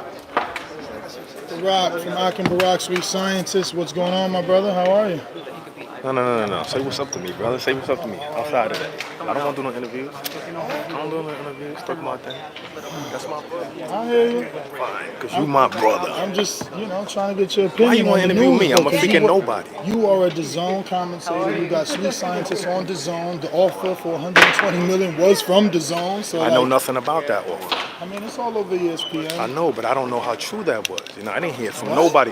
I didn't hear from nobody from DAZN. When I asked people, I said, yo, is that offer true? The people from DAZN that I asked, they said they don't know. So I don't know how true that money was. This is amazing news. You're the first person to even say anything like that. I have no idea. So I'm not trying to say there wasn't an offer. Like what? Did you ask like a John Skipper? No, I didn't. Okay, I'm low on a totem. I don't even know what that is. Oh yeah, I know him. Joe. I'm low on a totem pole. You understand? I'm like on the corners. I'm like on the corners. I'm like on the corners. Now what's going on, Ness? Nah, man, just trying to see what's the deal, man. Seeing Demetrius Elite over here about to have a big fight with Clarissa Shields in Atlantic City. Absolutely. Signing a couple of heavyweights. Yeah, I see that. What do you Clarissa think Shields, of that's AJ my girl. Baby then? I think that's a great fight. I think this guy Miller went out there to Florida to lock in, to come in more prepared than ever, and he's going to give the best account of himself. And how they both going to train in Florida? That's crazy. That's what I was saying. I was like, wait a minute. I was like, yeah, we going to Florida, whatever. So wait a minute, you going to Florida too? I thought Joshua said he going to Florida. I don't know, bro. That's dope. But I think that's the last bit of his camp, Joshua's camp, like the last couple of weeks or whatever. You got to get acclimated. That's a 5-hour difference, time difference. You know what I'm saying? Out there in the UK to here, you got to acclimate. So you got to come here and train at least for a couple of weeks. You think Big Baby can last the 12 rounds? Of course. I mean, why not? I mean, anything can happen. Joshua has a very high knockout percentage. That's why. I mean, of course, anybody can get knocked out. I think he only didn't knock out one person. Joseph Parker went. Yeah, just Parker. Yeah, absolutely. I mean, but anything is possible. It's not like, y'all never seen Big Baby tired before. I never seen him huffing and puffing. So I don't know. Anything can happen. Heavyweight division, anybody can go down. So you got to give every man a shot, no matter what. All right. Well, thanks, bro. No doubt. Nah, I wasn't trying to say that I didn't know. No, it's live, bro. Yeah. I want you guys to Guy got you. Oh, that's true. Mark, stop. Last time I came in, it was freezing. It's still freezing, but yeah, Still, don't get it's me wrong. better. I don't want to talk too good. I don't want to talk too loud because it might start snoring when I walk out of here. What's going on? How are you? Yeah, I'm hanging in there. So what's up, man? What do you think of the announcement? This fight here? Yeah, the fact that this fight is on Showtime, that's really the big news, right? Because he was being offered $20 million allegedly by Dazn to have this fight on Dazn. Right. Well, I don't, I leave that to Shelly Franklin and all of those guys. I really don't deal with that type of stuff. But I think, this is a good fight for, well, I wouldn't even call it a fight. Oh, you won't call it a fight? How many rounds you think it go? One.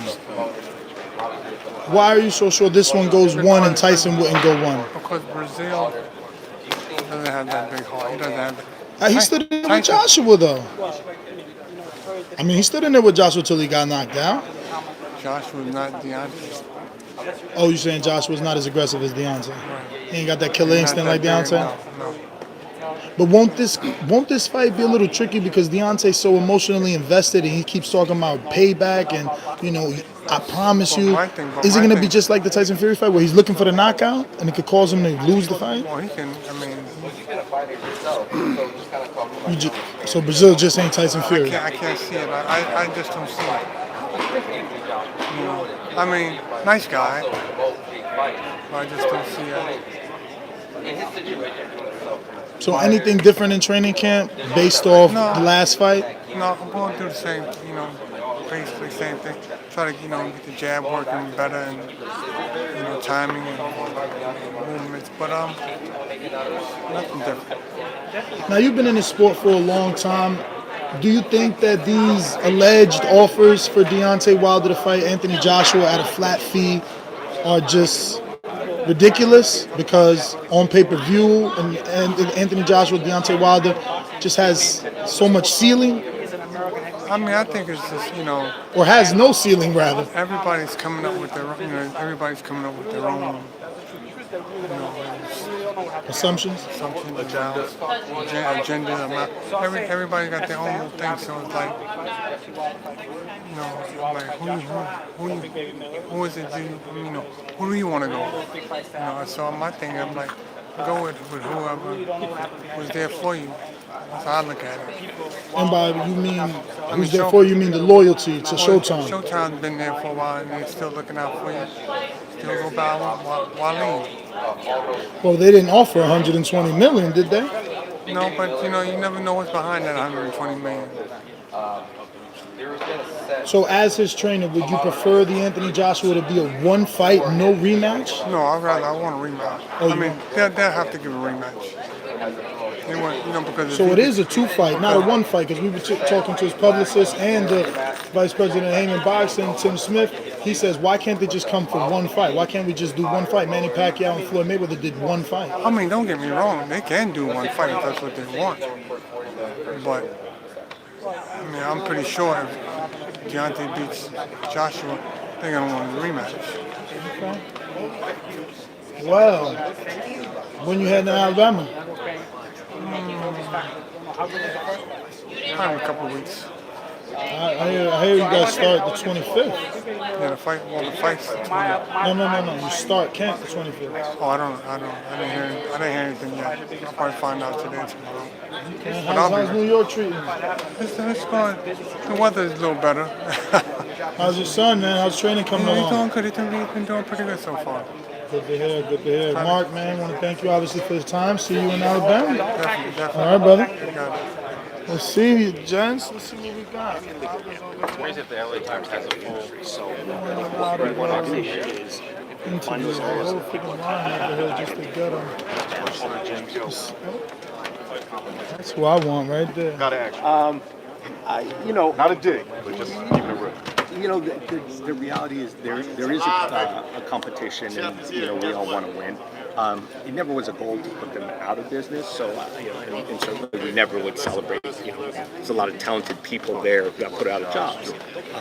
But you know, the reality, it's a sign that we're successful. You know, the fact that we are able to thrive, you know, in the same environment that they sort of abandoned. I think it's a testament to our strategy. Let me just put Steven on with you right now. Okay. Hey, let's. No problem. Boxing boys? Yes, how are you? Dan, copy box. Oh, how you doing? Nice to meet you. We have a guys do deal good for stuff. this fight. Thank you. And we are continuing discussions beyond. So, Brian. Okay, no problem. All right. Yeah, no problem. Tim said he wanted to talk to you. Hey, man. Go for it. Copy box. Yeah, sure. How are you? Good. You want to sit? Coming up. Yeah, we can sit.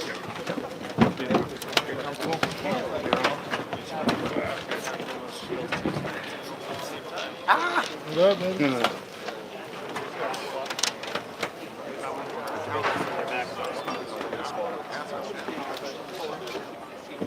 That's fine.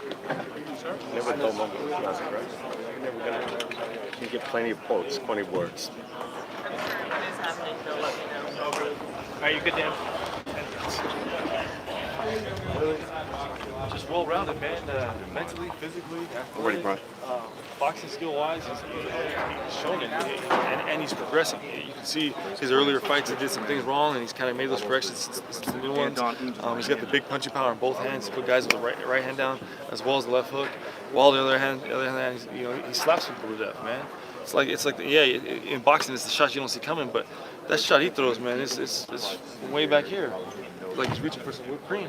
Well, Brazil, you said he doesn't do Guys, anything. I'm sorry. I'm gonna move you here for a few minutes for this interview. Okay. Yeah, something with the press, and then he can come back over here. There's just team waiting for you.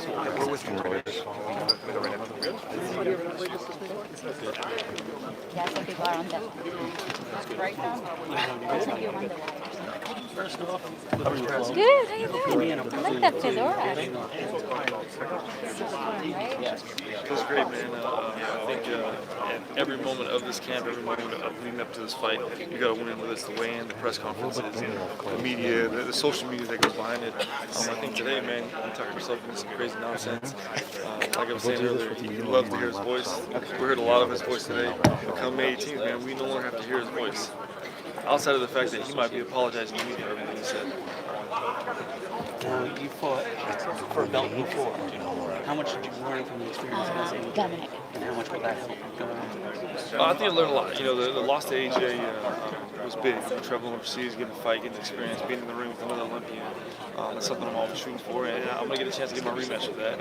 First things first, I got to face a guy like Wilder and get his belt, take his belt, and become the WBC heavyweight champ, and I can get my rematch with Joshua because I'm ready for it. 2 years ago, 3 years ago now almost, me and Joshua squared off in the ring, and at that day he was the bigger, stronger, more athletic man that day.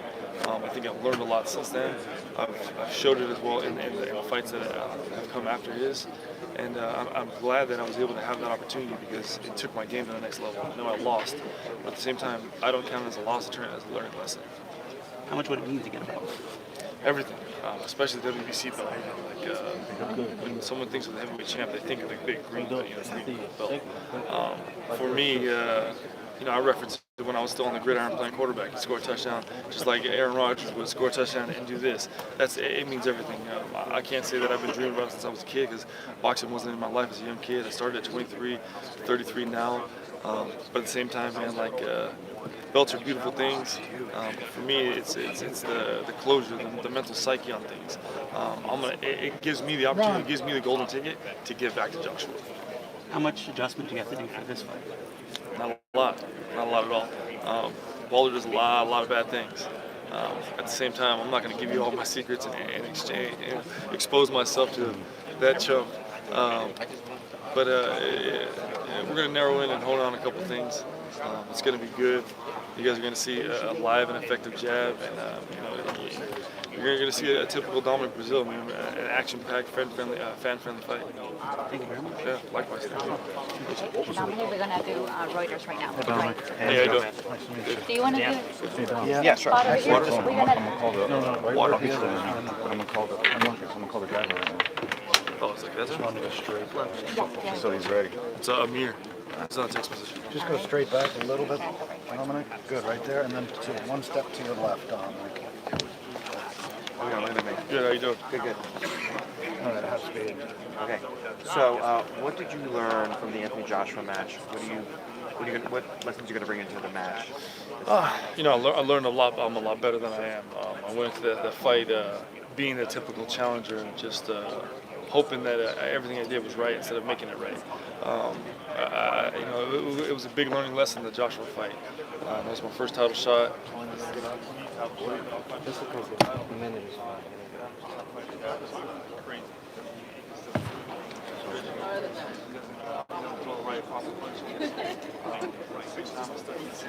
Yes, your boy AG, Cornerman Boxing, Jackal Fitness here live with one of the best trainers in the world. Fam, I gotta get you in the office for the podcast too, son. I want to schedule that.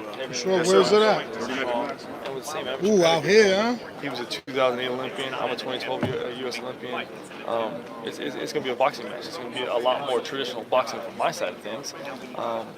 You know, hopefully he doesn't bring that circus act May 18th, but at the same time, I'm going to give the fans what they want to see. What are you going to do maybe to make sure he doesn't get in your head, doesn't bring his personality into the ring? You saw it today, man. I might bicker back and forth with him, but I shouldn't be belittling myself to that type of a scenario. As you saw, you're absolutely right. I want to say everything I possibly can to him, but it's not going to make a difference. Because May 18th, we're not going to have microphones in the ring talking, hey, you this, you that, yada, yada, yada. It's going to be leather flying. And it's going to be me staring at him in his eye round after round if he even makes it in the first round. Last question. What are you going to do until May 18th to get ready? Train my ass off, man. Eat, sleep, train. I think with boxing, it's 80% mental, 20% physical. So I do a lot of film review. I watch myself. I'm going to probably watch his last fight, and that's about it. I won't go into several other fights, only because Fury exposed him a lot. Bermain 1 exposed him a lot. But every fighter is as good as their last fight. And his last fight was against Fury, which I think Fury won the fight. And I'm going to prove that May 18th. He's not going to get a draw out of me. He's not going to go the distance out of me. He's going to get his ass knocked out. Where do you think your strengths can be in the ring? Just overpowering, man. I think I do a great job of just being a come-ahead straight fighter. Put punches and bunches, and everything's got bad intentions on it. But at the same time, I've also proven that I can go backwards and put some great body shots. I'm a big guy that can fight on the inside like a little guy, and I'm looking forward to doing a lot of just everything. It's not going to be like, hey, he's got a strong jab, or hey, watch out for his right hand, hey, here comes the body shots. It's going to be a combination of everything, and it's going to be solid. This little guy appreciates it. Thank you so much. Thank you so much. You got it. Now we have over here. Yeah, just two quick more. questions for you. You got it. You said Wilder doesn't do anything right. He does everything a little bit, weird, so to say. So how do you kind of prepare for a guy like that? I'm sorry, I missed it. I was looking over there one more time. Yeah, no problem. I was saying that, Wilder, you said that Wilder doesn't do anything right, does everything, off balance and weird with no technique. How do you kind of prepare for a guy like that? I'm actually looking for sparring partners. If you want to come in, man, I throw a got couple you, man. punches. Well, we need to get a little taller, but I got you, though. No problem. So, okay. Honestly, man, like trying to prepare for a guy like Wilder, I don't know, man. I might have to go find a basketball player that's never fought before. I'm going to bring in some great, big, strong, athletic guys that move a lot. Might even bring in a couple of cruiserweights. But you can't prepare for that wild, crazy nonsense. At the same time, mentally, you can be aware that that's what he's got. That's his breadbasket. Most times, you're preparing for a guy's sharp, crisp jab. That might come, but I'm already ready for that. I've been preparing for that for the last 10 years of boxing. But doesn't that kind of go against you, though? Like, you're usually looking for, like, a straight right hand or just something that's just more traditional when he's going to be throwing looping shots probably all night long. Right. Like, how do you kind of get yourself ready for that in just a couple months? You prepare preparation-wise. I mean, a traditional boxer, as myself, coming forward, going backwards, side to side, angle, whatever it may be, my gloves are going to be up high, but I'm not worried about his offense. He should be worried about my offense. If he gets off, he gets off. But at the same time, I'm going to be prepared to block, catch, and parry, counter as well. Like I said, I can't bring a circus act into the gym, nor would I want to bring a circus act into the gym. But honestly, everybody says, oh, his right hand's big, he knocks everybody out.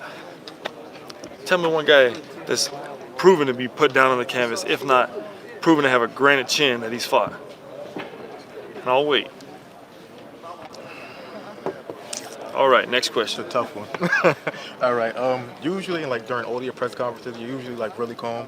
You was pretty calm today, but this is probably the most adamant and most excited I've seen you. Like, how do you not let that play a factor in the fight? You know, just letting your emotions come over you. 'Cause I know you obviously want to knock the guy out, but how do you not let that, come over you pretty much? You know, I think that's my fuel to the fire, man. It's one of those situations like,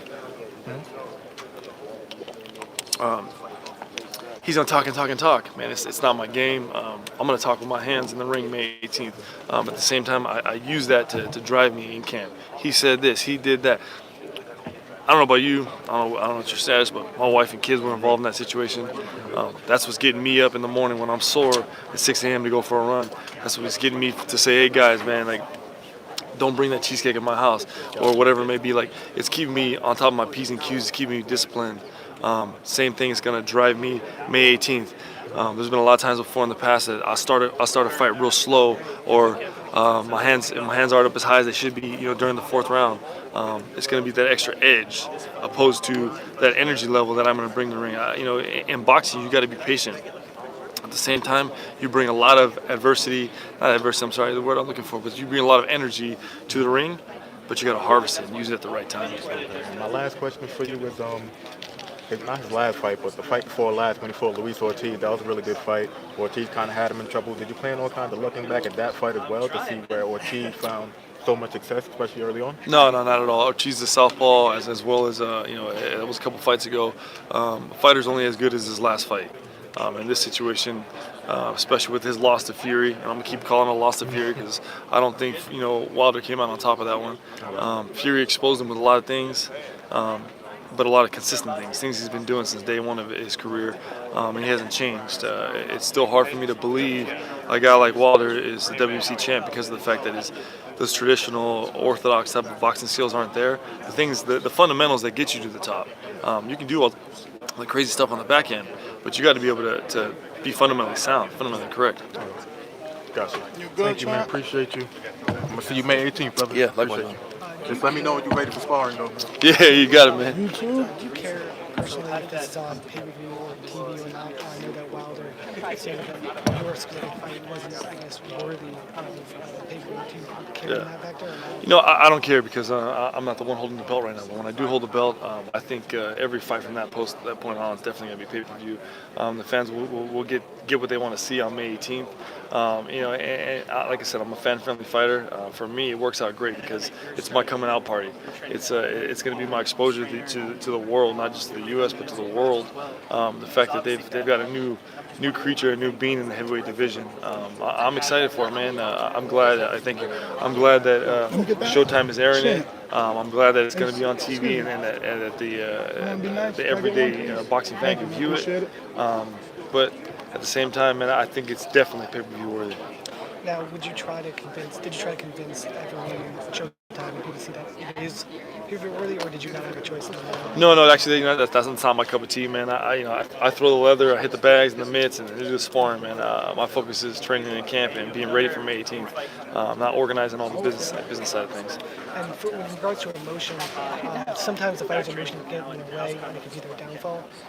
Wilder's more active on the mic today than you were, but you were a lot more calm. As we're seeing right now, would you say that would be a factor in him losing in this fight, being how he's more emotional than you are, and you're focusing just on the fight and not anything else in regards to a round?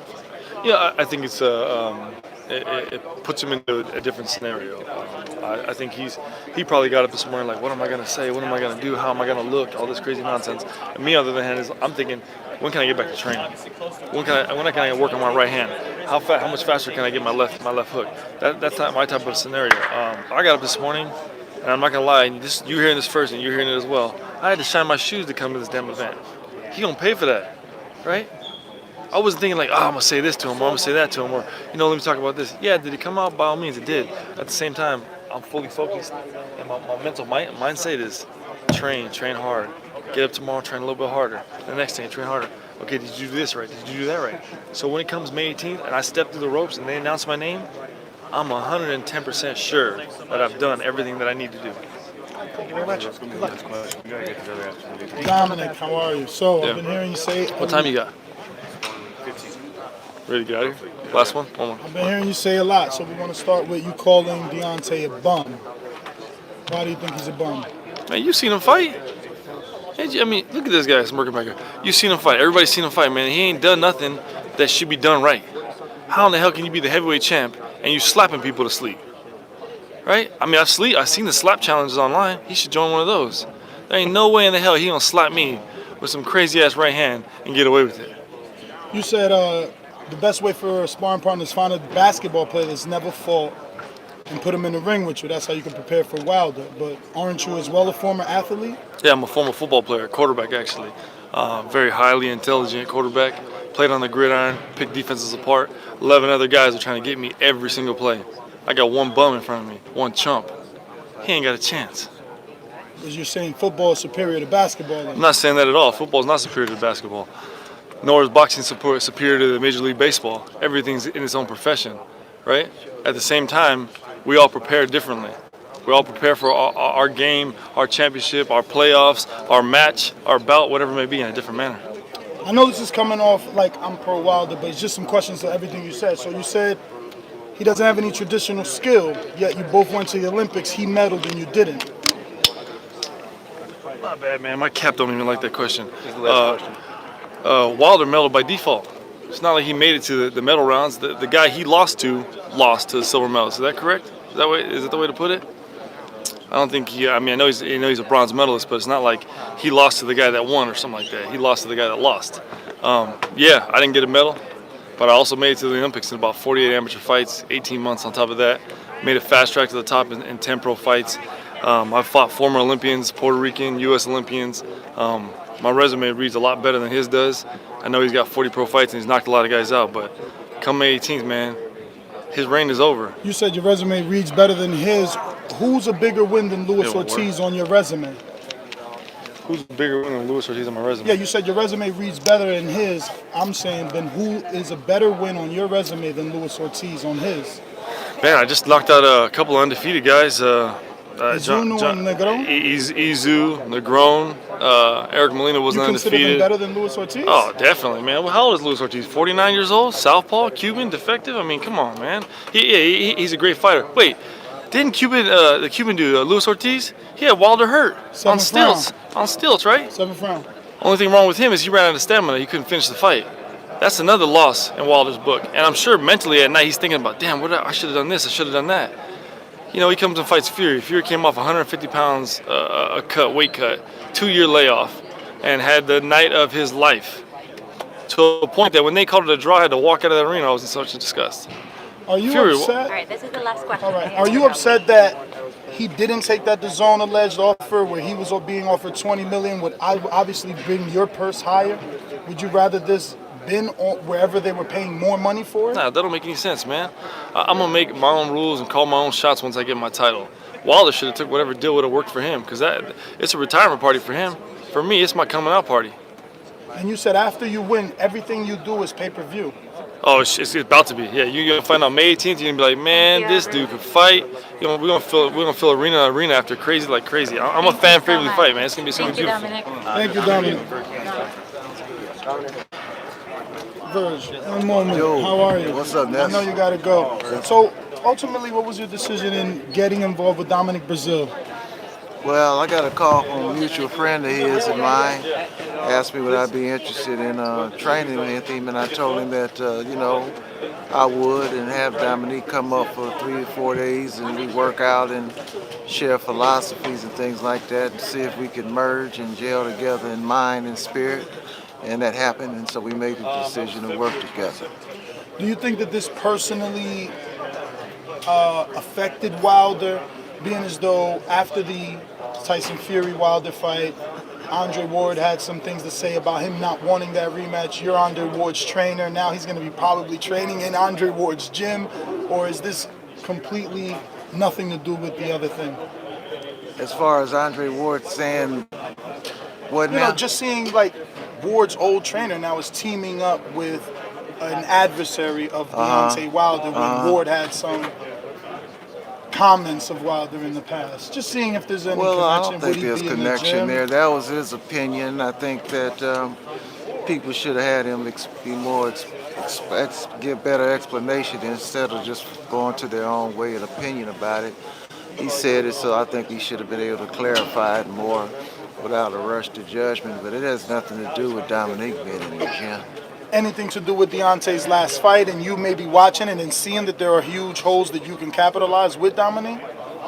Well, I mean, every fighter has holes. You know, every fighter has flaws. It is if you can overcome the flaws and make it work to your favor. So there are some things that we will work on. There are some things that I feel like Dominique, if he's at point, can take advantage of. The main thing is to stay out of harm's way and fight his fight and see if he can force Deontay into fighting this fight. Brazil spoke how Deontay is not traditional, and the best sparring partner would be a basketball player that never fought before. As a trainer, how are you going to select sparring partner for someone that's so wild or non-traditional? Really, there's nobody out there that you could get to duplicate Wilder. So you have to get sparring partners that are going to duplicate him physically as opposed to technically, and then just make him aware, make him the best that he could be, and reverse it to impose his style, impose his size upon Deontay, and force him to fight his fight as opposed to looking for somebody who could duplicate Wilder because they're not out there. Is it poor thinking on Wilder's behalf to think that he only has to be perfect for 2 seconds while his opponent has to be perfect for 12 rounds? Well, I don't know if it's poor thinking, it's logical thinking because it's worked for him so far. Time will tell if he has to ever change that mindset. But so far, if it's success, why change his mindset? Hey, Virg, we get a photo and then we gotta get out of here. Okay. Last one. Ultimately, would you like to have one fight in between this to get used to Dominic and have one training camp before going into a world title shot? You always would like to have that opportunity. So I look back and say, wow, I get a fighter, and right away they go into a title shot, never have a chance for a camp. But it is what it is, so I have to embrace the challenge. I'm assuming Tony Yoka's going to be in camp sparring with this guy, getting ready? Exactly. Tony Yoka brings a big right hand, quickness and speed, and he'll be the primary sparring partner. Sparring partner you want to throw out there? I can't at this time even think about that. Yoka should be enough for the first couple of weeks, then make some considerations for some other sparring partners. All right, well, Virgil, thank you so much. You're welcome, Ness. All right. And let's talk about today. Let's live in today, right? May 18th is going to come, and I'm going to prepare for it, right? Was this refreshing?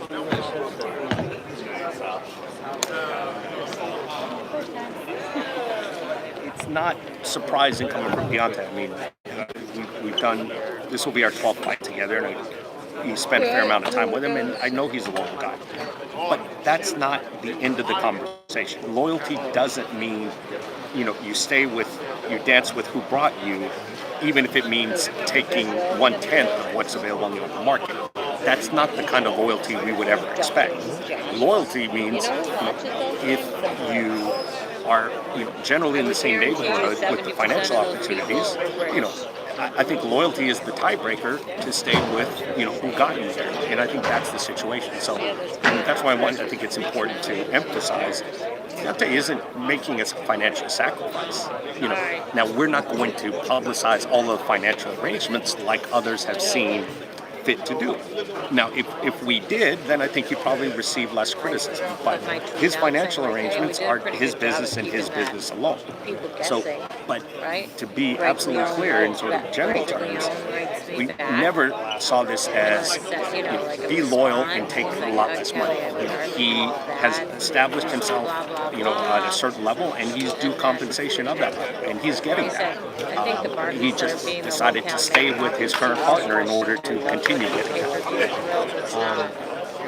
What do you expect the reaction among boxing fans who are very fickle? They're getting what they want this fight on premium cable and not pay-per-view. It is right. I think there will be some appreciation that this fight is not on pay-per-view, and that was important to Deontay. It required a financial commitment from our network. which we were happy to make, and a significant financial commitment. But I think what some of the reaction will be is that it creates obstacles for getting the big fights. And certainly, if Deontay had signed at one of these other platforms, then you might have seen one of those fights down the line. I don't think that it means that it's that much harder, to get a Fury rematch if he's not with ESPN. It's still eminently doable. What this means is, it's going to take some more work. Not that it's out of the question, but it's just going to take an additional negotiation. I never like to preface a question by saying, do you believe Bob Arum? But do you believe Bob Arum when he says that if you guys can come together and work on this fight and do it, that it's possible, or do you believe that? I think it's conceptually and theoretically, it's very possible. The question is one of intent. Because I've heard him say that there are other fights that he's interested in, Crawford Spence or Lomachenko Garcia, and he's done nothing to advance those. Not a single phone call, not a single email, not a single attempt to make those fights, other than talking about them publicly. So really, it's not difficult, and I do believe that he wants it. If he says it, until he proves differently, I'll believe it. But what would be much more convincing than saying it would be to actually act on it and take steps to make any of those fights happen, whether it's the Fury rematch or any of the other big fights. Are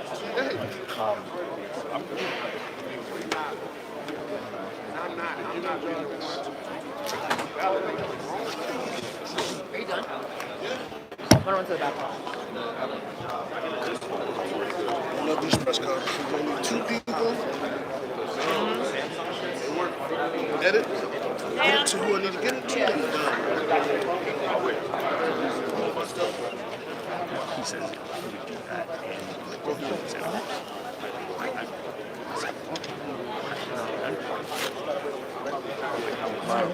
How you been? Good, good.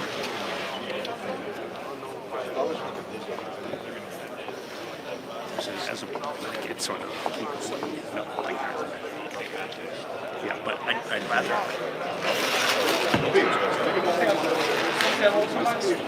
I'd love to.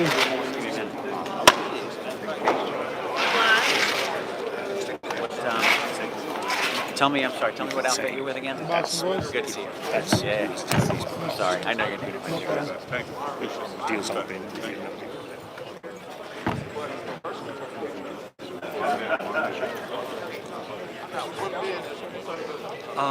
No, not necessarily. Because it's still, it's in the grand scheme of things. How are you? I'm gonna talk to you in a bit, all right? Just waiting my turn. So, I think the question is, what's going to... He has that great Christina Hammer fight coming up. Get it while it's hot. Yeah. It's not them,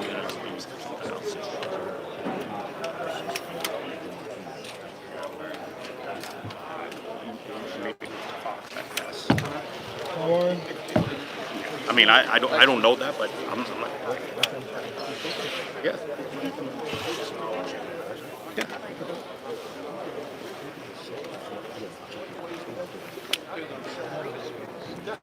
I was in shock, my jaw dropped. Okay. That's right.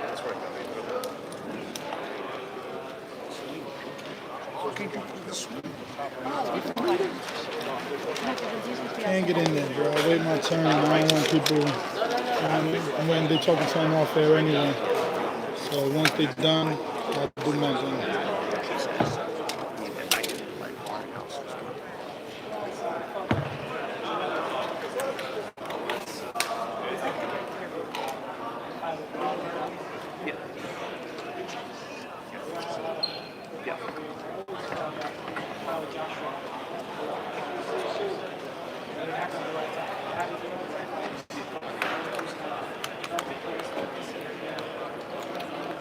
Because they talking off air, bro. Nobody gonna steal their comments. I'm asking my own questions. Yeah, that's a rare distinction of working with everybody. Yeah, yeah. She is nice. I like her. She used to do our MMA. Yeah, Yeah, and yeah. a lot of hockey she's done. Yeah, yeah. Yeah, exactly. Hey, man. How are you? Good, how are you? Hey, So, thanks.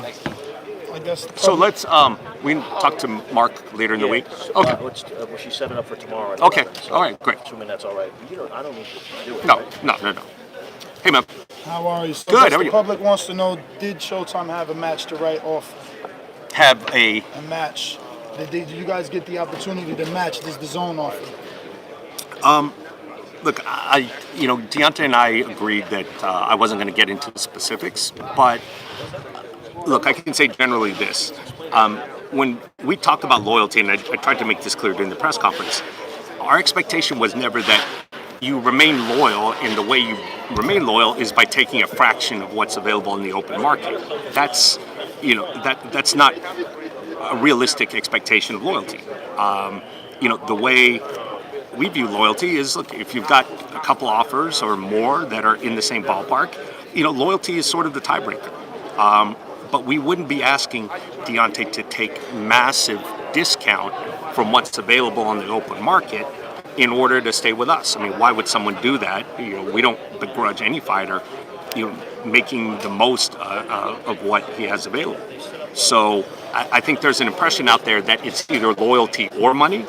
There is a situation, and it's the situation that we just announced, in which loyalty and money go together. And whether it's a match, so to speak, I'm not going to say that. I'm just going to say, look, he's the perception that there's a massive pay cut to stay with Showtime is just purely inaccurate. You use a massive pay cut. So are you confirming that there was a pay cut? No, not at all. I mean, the reality is I don't know what those offers are, and I know what is. Some of them I've seen in writing. Some of them have, just been rumored. So I know what he asks for, and he's gotten it. So whether that's exactly what, we wouldn't be sitting here if Deontay wasn't getting what he asked for. So whether that was to the dollar exactly what others had offered, I mean, I know what I would do. If someone's offering me $20 across the street, and I would probably say, hey, I got an offer at $20. Can you match it? But I don't know if it wasn't presented that way, so I can't say if it was a match or not. Okay, so alleged DAZN was offering $20 million for the Dominic Brazil fight, and then a $40 million for a Joshua fight, a second tune-up at $20 million, and a second Joshua fight at $40 million. So my opinion is, super fights shouldn't have flat fees, nor should they be on a streaming app if you don't have a ceiling on pay-per-view. You're cutting the fighter out of a purse and potentially breaking pay-per-view records. How do you feel? Well, I would say two things, and I think I largely agree with you. One, for the good of the sport and for the good of the fighters and maximizing profits, you want to put this on the biggest platform available, in terms of both financial opportunity and viewership. Financial opportunity, you're right. Once you get to, this level, Wilder Joshua, then the sky's the limit. I don't know how many it does. Does it do $1 million? Does it do $2 million? Could do that, could do more. What is your educated guess? I think it would be one of the biggest pay-per-views, if not the biggest pay-per-view we've seen since Mayweather-McGregor. And so I think it deserves an established platform with the biggest potential audience, the biggest potential revenue. And, we all know that, there are technological advances and changes in media, but the reality is the audiences available on the streaming platforms right now are not equivalent to what's available on either traditional TV or on pay-per-view right now. So the second thing, people have approached Deontay and said, we want to make the Joshua fight, we want to make the Fury fight. But then getting into the negotiation, that's not what they asked for. What they asked for was a 5-fight deal or a 4-fight deal, which included these fights. So when you do that and you reveal your true intentions and your true motives, That's not something he's interested in. One of the things that Deontay he values is his autonomy and independence and his freedom to do things like shop around.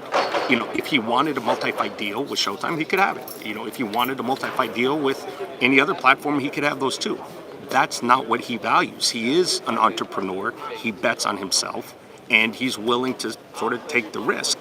But he wants to retain his freedom. So if we want to make one of those big fights, let's talk about making that fight. Let's not try to mask it and say, well, sign with me for 5 fights and you'll get the one fight that we're talking about. It's not what he's interested in. It wasn't what he's interested in on ESPN. It's not what he's interested in on Dazn. To put all this to bed, can yourself, because I hate when people try to compare you to Eddie Hearn. You're an executive and not a promoter. So I hate it for other reasons. I would assume that if you are making an offer, it's legit because you're with the network. I understand promoters lie. That's why I don't want to confuse you as a promoter, where a lot of people do. That being said, can't we just get Showtime to send AJ an offer? Eddie Hearn has come out and said that AJ is not tied to DAZN. He can fight on ESPN like he can fight on Showtime. Deontay Wilder, Tim Smith, Brian Custer, they're saying, why not do one fight? So why doesn't Showtime send that one fight, rematch offer that is sensible, where the back-end rematch isn't a 70-30 split or a lower split for the winner or a 50-50 split for the loser, and in fact the winner actually gets the 60-40 on the second fight, and we get this thing going? Well, that's what's been done, and that's in large part what Eddie and I were debating. But the issue with that is that you said that contract didn't come from you, that it came from Deontay. Because why? Because AJ contacted Deontay directly and said, send me the document. So that's the one thing that Eddie, as he always does when he's lying, which is constantly, left out of the entire conversation. Which is the reason why it went that unconventional way, is because that's what AJ asked. He reached out to Deontay directly, and it's not my place to negotiate and contact a promoter's fighter. It's not Heyman or Shelley who should be contacted. If there's fighters talking, fighters can talk, sure. But I'm not going to get in the way of their relationship, nor is PBC, nor is Shelley. So if that's the way their side wants it, now ultimately, the very next day, we got contacted by Barry Hearn, and Barry said, I've seen the document. So we know it got to the right places. And I know it was a very valid, it was documented, it was $50 million guarantee, the largest guarantee that a heavyweight has ever made. With pay-per-view upside? With pay-per-view upside. It was a Sky Sports UK rights. Correct. Sky Sports UK rights. The BT thing is, it's silly. But it was a 50-50 deal with a $50 million guarantee. It doesn't get any clearer. Could we get there again, though? Sure. You as an executive, don't you want the fight? Oh, absolutely. And, and if we can get back to talking about one fight, let's talk about the Fury rematch. We're not an obstacle. Deontay's not going to be an obstacle. The only obstacle is people who want to tag on these big fights with 4 other fights. So if we can get back to talking about what everybody really wants, which is one fight, then let's do it. That's how we did Mayweather-Pacquiao. That's how we did Mayweather-McGregor. UFC didn't say to Floyd, you have to sign with UFC for 4 fights if you want McGregor. HBO didn't say to Floyd, you have to sign with HBO for 3 fights if you want Pacquiao. We did one fight, and then we went our separate ways.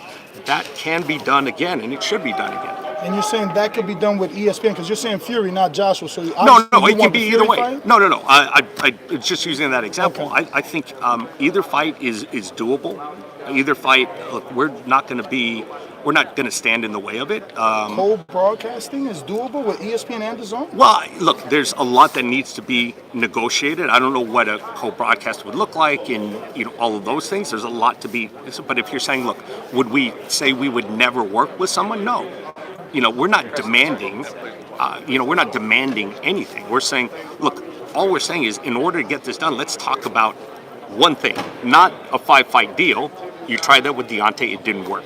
So let's talk about one fight. My last one.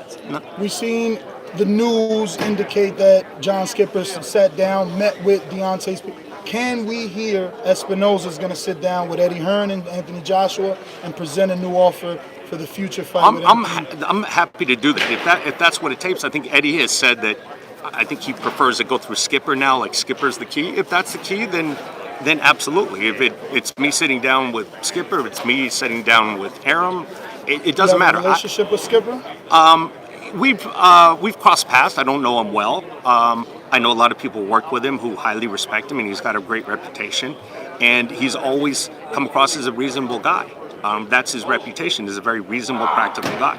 So I think all other things being equal, if we remove all the politics, there are deals that can be done here. I'm optimistic that these are within reach. We just need to focus on, what's truly what we're looking at and separate all the extraneous stuff out. Educated guys, when do we get it? This year, next year, 21? I think that that the Wilder side is going to be trying, as the next fight. And if it doesn't happen the next fight, we'll try the next fight after that. So, it sounds like, maybe Fury's got some plans. I can't really track what Aram is saying, whether he's saying in a couple fights or next fight. We'll have the conversation at every opportunity on Deontay's behalf. Thank you. Thank you, Steve. Yeah, you got it. All right, thank you. Cool, man. You got it, man. Yep. Yes, let's do it. Let's use the backdrop. Promoter for the heavyweight title challenger, Big Baby Gerald Miller, Brooklyn Zone, taking on AJ. You're here. You here scouting? You're here just what are you promoting? I mean, you're always in the right place. Wherever the cameras are, Dimitri seems to find his way here. I've always seen you only at Matchroom press conference, so it was good to see you here as well. Yeah, no, because they call me biased, so I got to come to PBC too. Okay, How good. are you, man? How's I'm this doing weather? great. I hate New York. Traffic, cold weather. Beautiful weather today. What? I hope it heats up when AJ and Big Baby bring that fire. It's definitely going to heat up. Joel has been heating it up, training in Florida, getting ready for this big day. No, isn't that weird? They're both training in Florida. I hear AJ's down there too, or going down there. Well, the state may not be big enough for them. So what do you think of these two, man? You're here for the press conference, Deontay Yes. Wilder and Dominic Brazil. Obviously, your fighter's on Dazn. I know you heard the rumors, $120 million, $20 million for Brazil, $40 million for Well, Joshua. you know what? The truth is that, and I say this, from my experience, and I think that all the people in the business can back me. No one really knows what happens behind closed doors, and no one knows what details those numbers are surrounded by. So it's very difficult. It's easy for us to say this or say that, but no one really knows So the, you don't the crux of the consider deal. Dan Rayfield a trusted source? No, I never said that. I'm just saying, he's reporting it. Well, so those numbers may be accurate, but there may be some details in that deal that may or may not work for one side or for the other. Obviously, it's a tremendous amount of money, crazy money, and it's good for the sport that those numbers are even spoken out loud. I think that it raises the industry, but we don't know the details that are surrounding those numbers. I mean, obviously, Wilder has very smart people around him, and Sheraton and Anna Heyman, and so I'm sure that they made the best decision for their man. As a boxing fan, I'm happy to see a world championship fight on Showtime on regular television, not on pay-per-view, 100%. I mean, you would have seen it on Dazn for $10 had he took the deal. Well, allegedly, Wilder grew up on Showtime, and it's good to see. I mean, he grew up. So you respect his loyalty? 100%. It's good to see. He fought on Showbox. He really, started from the bottom. Now we're here, so he really did, and now he's fighting for the heavyweight title. In sold out arenas. But how many fights did Big Baby have left at the zone? How many fights did Big Baby? Does he have left, or is this one fight by fight? Because I know he signed for 2 with Thomas Adamick, then Dagdon Dinu, then he had to renegotiate. He got that AJ fight. Did some fights come attached to that, or was it a one-off? Well, it depends on what happens in the fight. So if he wins, there's a rematch. But the zone has been great for Jarrell and to Jarrell, and he has been able. Good. So you negotiated a one fight. He's been able to stay busy and to make a lot of money and to progress. You negotiated a one fight.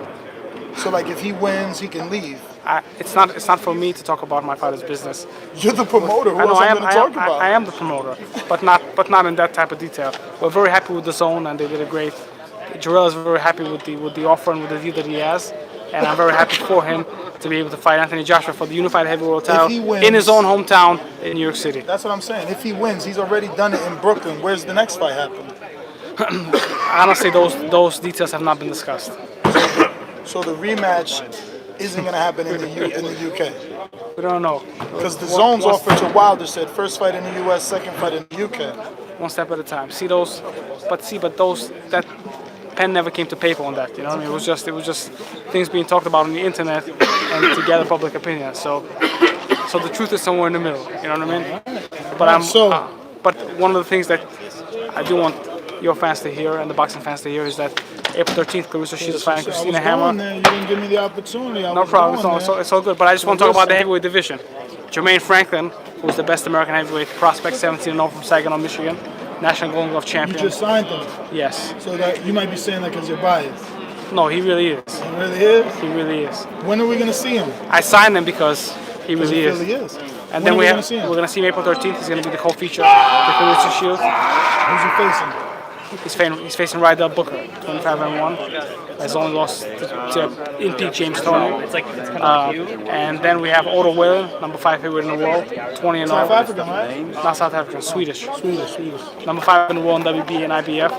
Around the corner from fighting guys like this. Around the corner, how many fights are? Maybe 2-3 fights. The heavyweight division needs new faces.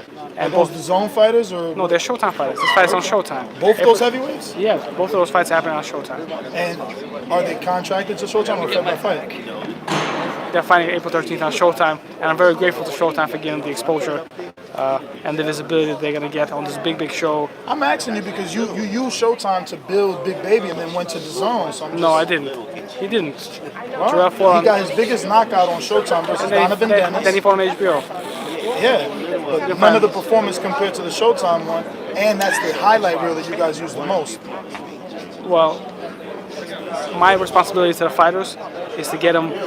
It's a balance of exposure and money. Is to get them the best opportunities for them, and some networks and platforms are best for others. For some, and some are best for others. For Jarrell wanted to fight Anthony Joshua. It's the best fight for him. He's making the most money, and he's getting. And for Jarrell, this was the best route to take. Do you think Demetrius Salita and Salita Promotions' profile has raised over the last 2 years with the acquisition of obviously Clarissa Shields, Big Baby now being in the biggest fight, these 2 new heavyweights you're signing? Ergashev. Do you think people should start considering you as one of those top male promoters? I think we're going in that direction. I have a great eye for talent, I feel like. And I grew up in the sport of boxing. I love boxing with all my heart. And, I've seen the different personalities and the different facets of the sport as a fighter since I'm a very young boy, growing up in Star City Boxing Club, growing up with Danny Jacobs and Louis Collazo and Saddam Ali and Shannon Briggs and Monty Barrett and Travis Sims and Zab Judah and all those guys, really gave me a great view on the sport of boxing and a great understanding. And I'm rising through the ranks as a promoter. So for you to say it, I take it as a big compliment. Bob Arum, Oscar De La Hoya, Bob used to use his Top Rank and Manny Pacquiao affiliation to entice fighters to get dates from networks. Oscar does the same with Canelo, just recently did it with the Zone. Who's your fighter that the networks must have that you can spin off and get your other fighters TV dates for? How can we see Salita Promotions get a TV deal with DAZN or Showtime or someone else? I ask real questions. I don't want fluff. No. Obviously, in this competitive environment, the world is separated in some ways. Talent, but in this environment, talent is king. And we have a lot of great fighters. We just saw Shojan Ergashev. But who's your Pacquiao? Who are the networks going to say, look, Salita, we'll give you whatever to get him on this I have a couple of Pacquiaos. I have a couple of stars. Jarrell Miller is one. Clarissa Shields is another. Clarissa Shields is very special because you can't. There can be other great fighters, but there can never be another Clarissa Shields because she's a first and a very unique athlete and personality. She's a very, very special athlete. If all ends today, she's made history. All right, last one before I go. If Wilder was your heavyweight, would you rather the AJ fight be on pay-per-view or a streaming service? I left it open so you don't get in trouble. I said streaming service. I didn't say ESPN. I didn't say Dazn. What's better? Well, you have to for Deontay Wilder and Anthony Joshua. He's your fighter. Who's my fighter? Anthony Wilder? Wilder. Wilder's my fighter. Well, at this stage of the career, I think that you have to take all the different facets into play. Obviously, the amount of money that each would generate, the guarantees, the exposure, what happens after the fight if you win, what happens after the fight if you lose. So all those things are very important. So if you want So where would you want the fight? Pay-per-view or streaming? You're a promoter. You know the economics. I think that in that environment, I think I remember that we were here a year ago, and you were asking Eddie Hearn. Listen, no, you were asking Eddie Hearn why doesn't the fight happen on pay-per-view? And Eddie told you that he doesn't feel that the fight will be big enough, and I agree with him. I think you got me on camera. Right here in this room, and we're about a year later. Yeah, so now I think it's ready and right for pay-per-view. So you're saying? I think that on pay-per-view. So you're saying you agree with Wilder staying a free agent and allowing the fight to possibly still be on pay-per-view? I think that fight on pay-per-view in the United States, and in England obviously, but in the United States, which is my market, which is a market that I understand, today does tremendous numbers. What's your educated guess on the numbers? Well, hold on a second. But really, the big fight is going to be Jarrell Miller. Jarrell Miller and Anthony Joshua, obviously. No, Jarrell Miller and Deontay Wilder, because Jarrell Miller is going to take care of business. But then he's got a rematch, AJ. You just confirmed that. Well, so he can't just go straight into Wilder. It's not so clear cut. What?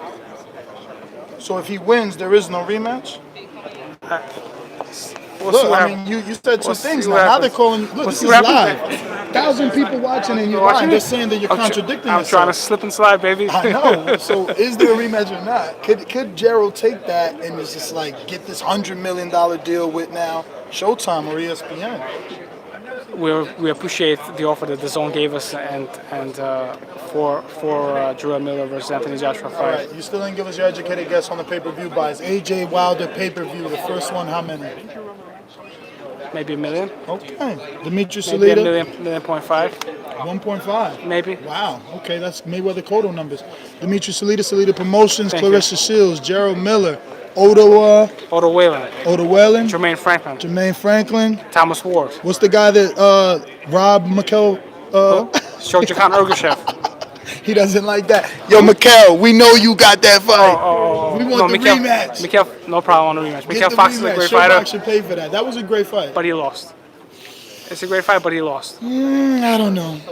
And look, Ergashev has fought 2 undefeated fighters in their prime, and he's he really is. It's very rare that fighters so early in their career repeatedly take chances and repeatedly fight the best, and he's fighting the best. You can't blame him for that, right? I'm gonna leave it. I see this guy. He's got to talk. I'm sorry, brother. Have a good time. Dimitri, thank you. That's why we have the whole.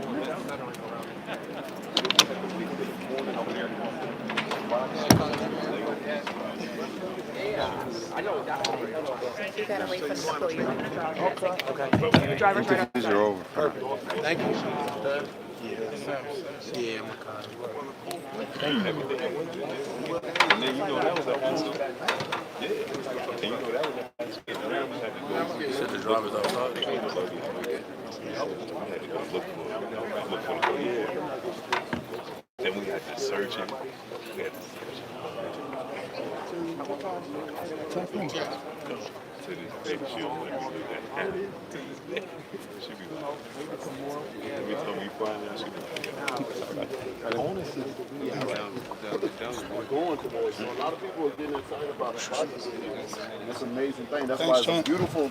It's a beautiful time to be a fighter, especially when you're wine. We wasn't drinking. Yes. Yep. All right, we made it to the back. Joshua. So we're about to do our thing. We got to wait our turn.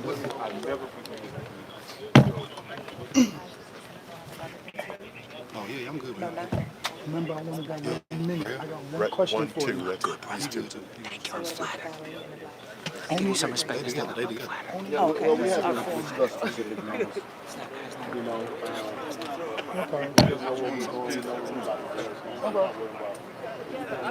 Now, I think we've been saying a lot of things up to this point that was going to happen in my career and what I'm going to be able to do, and I haven't let no one down. If anything, have progressed, I've risen. My stardom have risen, and the proof is independent with that. So if I can prove y'all guys, you know, before, why not? I'm not going to do it again. So I just want people to believe in me and trust in my decision and what I'm doing, and even if it don't make sense to certain people, you know, it's not for you to make sense because, you know, the peoples are not the one that's risking their lives in the ring on that special night. It's I. And with that being said, I have the power to dictate what my career can go and lead, and so that's what I'm going to do.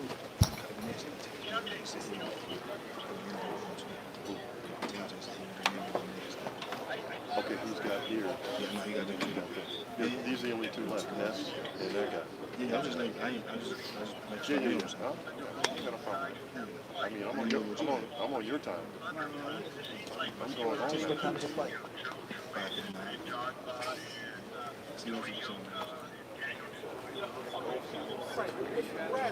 That conversation is deep.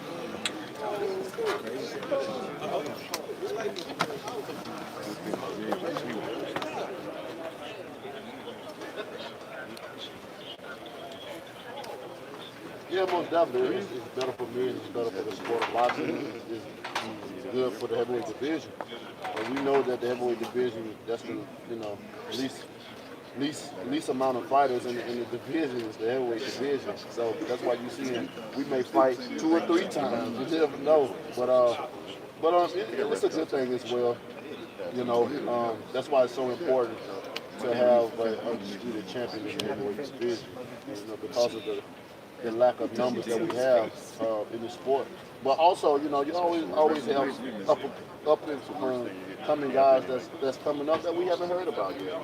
You know, I was one of those unknowns before until you know my light started shining and my star started to shine, you know, and all those different things. But I do feel the heavyweight division is in a great state, no matter the numbers or what's going on. I feel we're in a great state at this moment in time, and it can only get better.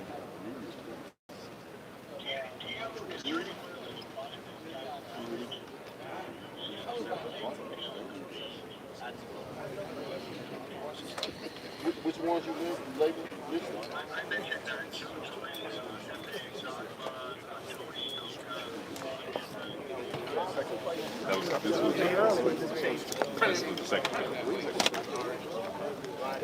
All of them have potential, you know, in their own ways, and it's going to be amazing just to see the rise of these guys. You know, they're still so young in their career, although they're still doing amazing things.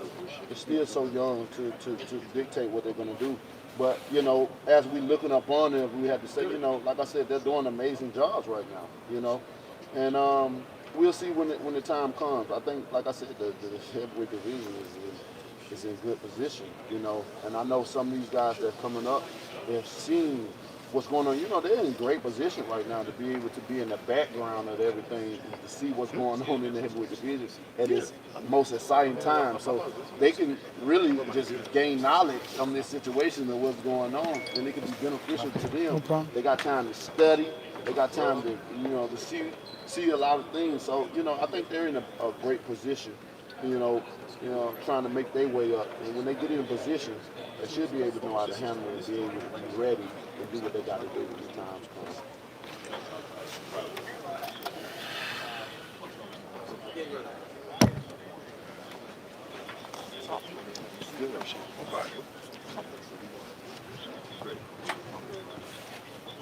It's very much so personal. Very much so personal. I just don't like the narrative that he painted with the situation where he was in Alabama, because he's trying to lead himself as the victim. You know, he don't want to admit and own to have ownership of his part in the situation, and I don't like that. You know, I'm a man. I know I'm not perfect, and I can accept my responsibility and my part. You know, I can own up to my part in the situation. And I just don't like how he claimed that he's a clout chaser and he's looking for money. He tried to get money from me out of that situation. I don't know how he conduct or handle his money. He should start saving a little bit more than trying to seek something out of me. But, you know, what goes around comes around, and this is the opportunity where the universe, God has blessed me to be able to, for him to be next. You know, I consider mentors flies.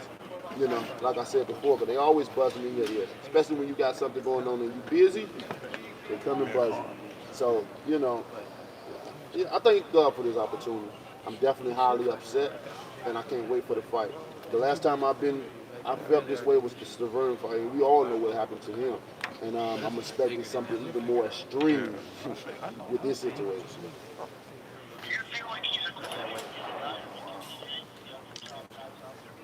I mean, it hasn't been proven. I mean, look, he already had one title fight dealing with a champion, and he failed. You know, I haven't seen him with any of the other elites outside of his championship, you know, fight. You know, nothing that have impressed me and said, oh, he improved or he looking good. It's the same old Dominic Brazil to me. Boring, boring, overweight and heavyweight, that don't have no swag and that need a little bit more bass in his voice, to be taken serious in this sport. He don't qualify for a champion. Nothing about Dominic Brazil, even his name don't state him and say that he's a champion. His name don't ring no bell as a champion. And now the heavyweight champion of the world, Dominic Brazil. That don't sound right. You know what I mean? So that's not in his future.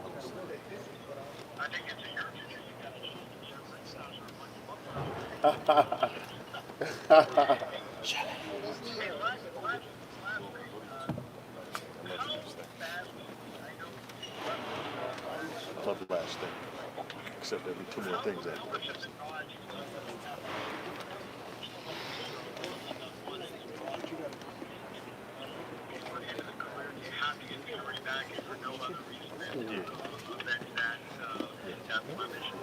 Yeah, man.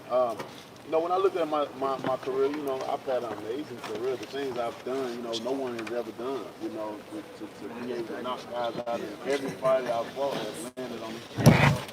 No matter if guys not able to been there, and that's a remarkable accomplishment from myself. By itself, especially coming from where I came from. Alabama is not no place where you go find fighters. You know what I mean? I just one of those rare breeds that came out of there, came from nowhere, and took the sport in my city, my state, and developed it into what it is, and now disseminated it amongst the world.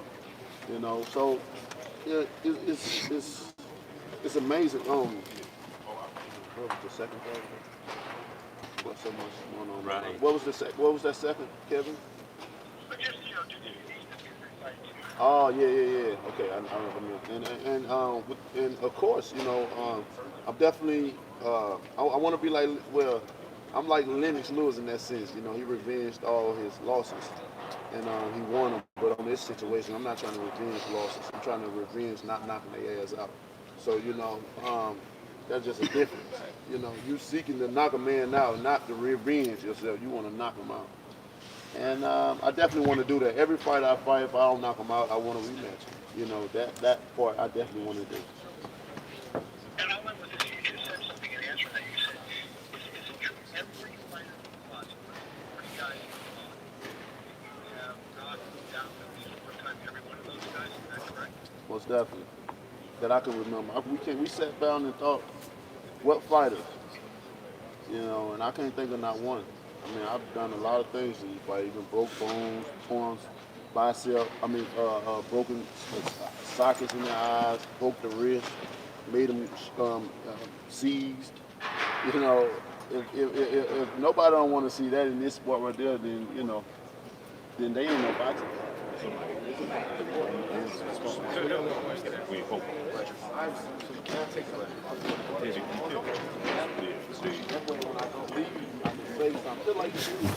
The only highlight that he had was getting up.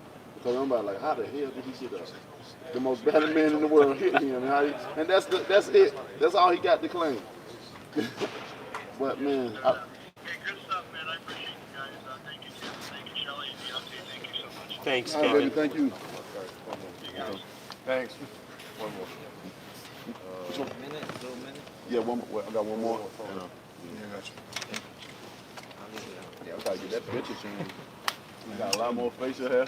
Hey, Lance, I got you here with Deontay and with Shelly. I got you on speaker, okay? Go ahead. Hi, Lance. Huh? Hey, what's going on, Lance?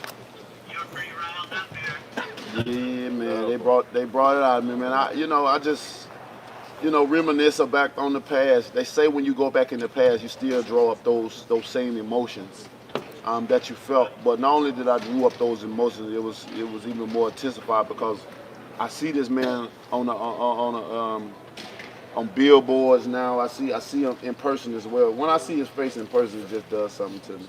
I can't wait. Man, I can't wait. I can't wait for this fight. I haven't been this pumped and excited since far as excited to want to do damage to a man since the Burns fight. And I'm just blessed to be in the right occupation where I can do that and get paid to do it, and people can praise and celebrate and all types of stuff. At the end of the day, I mean, I don't want to spend a whole lot of time on this, but just real quick, I mean, is there who really deserves the blame for what happened between you guys in that hotel? Say that again? At the end of the day, who really deserves the blame for what happened between you guys in that hotel that night? I mean, we both played a part in it. You know what I mean? So I can't blame him no more than I can blame myself. But the only thing about that, I can man up to mine. You know what I'm saying? I can admit my wrongs because I know I know I'm not perfect, and I don't try to be perfect because that's a task that you'll die trying to be perfect. And I don't want to be perfect. I just want to be Deontay Wilder, and I want to do the things that Deontay Wilder loved to do. I'm not a bad person. I'm a positive person. I'm a homebody, and I love my family and the people that's around me. And that's all to the story of Deontay Wilder. He's not a violent person outside of boxing. He's totally the opposite, and people get very surprised when they see that, from me because they only see what they see in boxing and then on YouTube or on press conferences and me being aggressive and me just, the way I deliver my message. People only see that, but outside I'm totally the opposite. Great. Well, I want to hear it from your own words. I mean, I know that you had this meeting with Dazn. I know they came at you with $100 million to lead.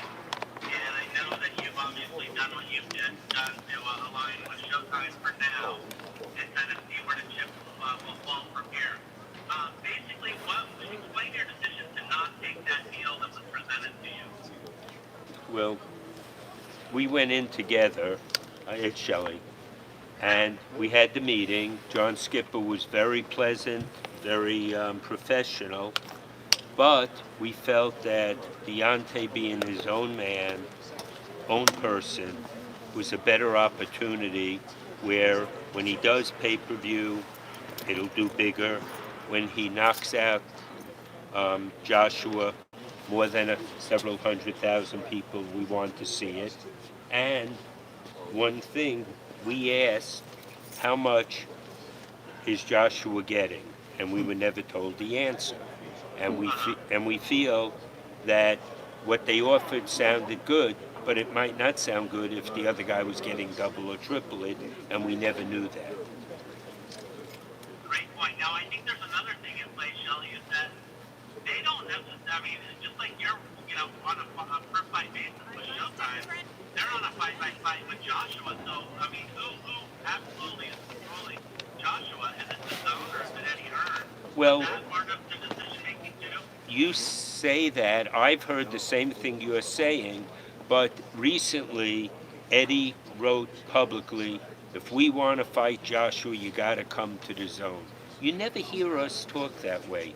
Look, he acts like he's the only thing in the world. Meanwhile, he's not fighting April 13th in Wembley. You need the other side. And when you want the other side, you sit down and you make a deal. You don't dictate. At least you don't dictate in the world of Deontay Wilder. Al, Deontay, and myself sat down. We discussed all of our options. We made our recommendations, and Deontay decided it's better the path he has taken. We believe that also, but it's his decision. He's his own man. He has started his own promotion company, and he's going to dictate the direction he goes in. In the next 9 months, from the May 18th, you'll see him fight 3 times. We're only concentrating on Brazil now. We're still in discussions with Dazn, and we're also in discussions with Fury's people, but the way it was dictated to us is not the way. We could just as soon say, oh, you're not with Dazn, come over here, let's make the deal, and you should take and come for 3 fights here. Exactly, because if Joshua would leave the zone, you guys are really in some kind of like legal mumbo jumbo, right? I mean, with having to try to now get out of the deal. No, we're clear to do anything Deontay wants. Right, but if you had committed to a 4-fight deal Finally with catches. the zone, wouldn't that be kind of a mess if Joshua ended up leaving the zone? Well, that's one. What if we had made the deal that Aram offered us? We couldn't have even considered the zone. Yeah, and I thought that, I think at the end of the day, what everyone is saying is that the people, the fighters who go the independent route and call their own shots, those are the people who really bask in the riches that boxing has to provide at the end of the day, correct? I mean, Totally. Look at Floyd. and Mikey Garcia. And when I handled Tyson, his promoter for the fight when Tyson fought Lennox Lewis paid over $5 million. We hired someone to do the work and paid him $250,000. And the guy who got $250,000 was thrilled. And I just need to ask Deontay one thing, and that is can he elaborate on the faith that he has both in you and in Al Heyman to advise him the right way, given, does it align with his own vision for his own career? Most definitely. I've said it so many times, and I said it again. I have an amazing team. One thing about my team, they got the best interest and heart for me, and that's everything. That's everything a fighter would want to need, because when you have that in play, you can sleep, better. You don't have to worry about so many things, the normal of a fighter would think about. In the sport of boxing, we know boxing is a snake game. You only trust so many people in this business, but you definitely don't burn no bridges. And that's a law that you learn. But my team is amazing, and everything that's been going on with my career, the way we wanted it to go, and what we have in place has gone that way. It's going. Certain things take time, which we understand. But now we feel we're here, and now we're finna take it to the next step in my career, doing what I want to do, because I'm so free to move about what I want whenever I want, and dictate things what I want. I'm only want to make boxing bigger and better, and because we have this power to move around, we're not going to just sit around and stay lazy and not do the right things. Like I said, my goal is still to be one champion, one face, one name, to be one champion in this division, someone to unify. I think I would be that man. I just need the others to be willing and able and ready to be able to compete with me and bring this thing to an end once and for all. I know everybody's going to say that they want to do this, they tried to do this and do that, and but at the end of the day, I just want it to happen. I'm willing and ready any given time, when these guys are, and like I said, I want the heavyweight division to be at the all-time high, like it used to be. I'm tired of people saying what it used to be. Some people don't even know how it used to be. They're just going off of maybe 1 or 2 fights or something, and then say, yeah, it was great. I mean, you can make our era now great. All you got to do is love what you see and continue to, to talk about the fights that you want to see. Love what you see now and continue to talk about the future fights that you want to see, and you so shall get that. Lance, one thing to keep in mind, last year we were offered $15 million flat. And Deontay wanted that fight at that time so badly, he was willing to do it. They pulled it away and everyone said, oh, what's going to happen? You have no one. We didn't have no one. We ended up fighting Fury. And today, Deontay is way bigger than he was then. And we were offered by the same people a multiple of what we were offered before. Can you imagine in 6 months what they're going to want? Remember, that's what it is. And the bottom line is, Shelly and Deontay, is that, in this business, you learn to judge people by their actions and not their words. And I think that everything that you've done, I've said this time and again, look Deontay Wilder has done versus what the other two guys are doing, and you can see the one these fights worse than anyone else. So I just want you to know that anytime you have anything to say, give me a call, and we'll get your voice out there because I totally believe in what you're doing. And thank you again so much for the time today. Well, one last question, if I can, Shelly. Yes. I know you're not going to answer it, but How do you know? I was told that your original offer for this fight was like in the 12 range, and because of that meeting with the zone, it did go up to 20. You got 20 for the fight. Not true, but he is very happy with what he's getting, and in fights down the line, you will see that he made the right decision monetarily and career-wise. Okay, guys. Well, thank you so much for your time. I really appreciate it. Thank you, man. Lance. We appreciate you. All right, Lance. Blessings. Have a great day.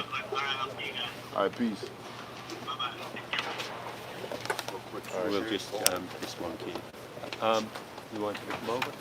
Yeah, I wanted to get the champ too, though. What you need, bro? What you need?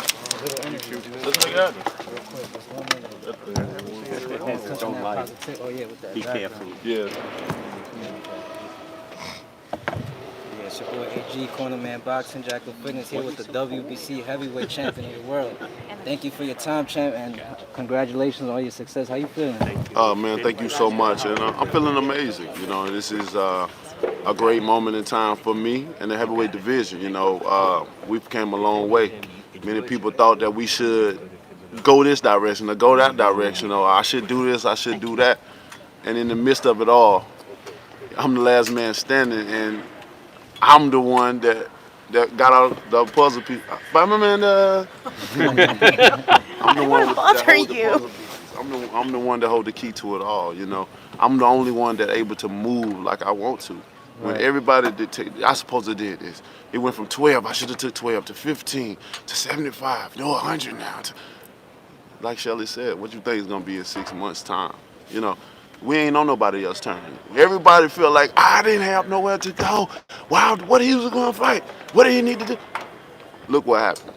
And if I did that and listened to other people, no telling where my career would be right now. No telling. I wouldn't hold these keys like I'm holding. I got the master key, and it feels good to have it.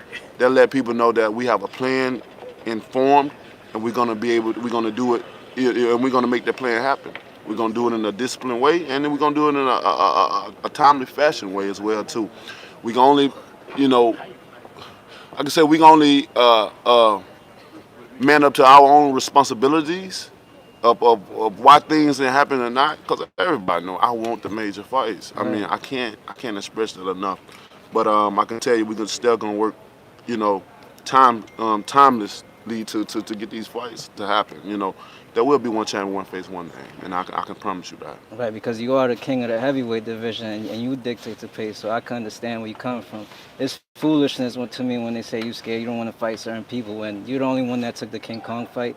Nobody else seemed to take that. You know, you're moving accordingly, so I want to commend you on that. That's that old school gritty heavyweight championship mentality. So exactly, you know, and after that went right to Fury. You know, I had a hell of a 2018 year. You know what I mean? A year that no one saw coming. I'm sorry. One thing, boxing news, you didn't notice that London listed the top 10 fights. He's the only one that was in 2 fights. Wow. It had both of them. Yeah, top 10 fights. Yep. Fight of the year nominee.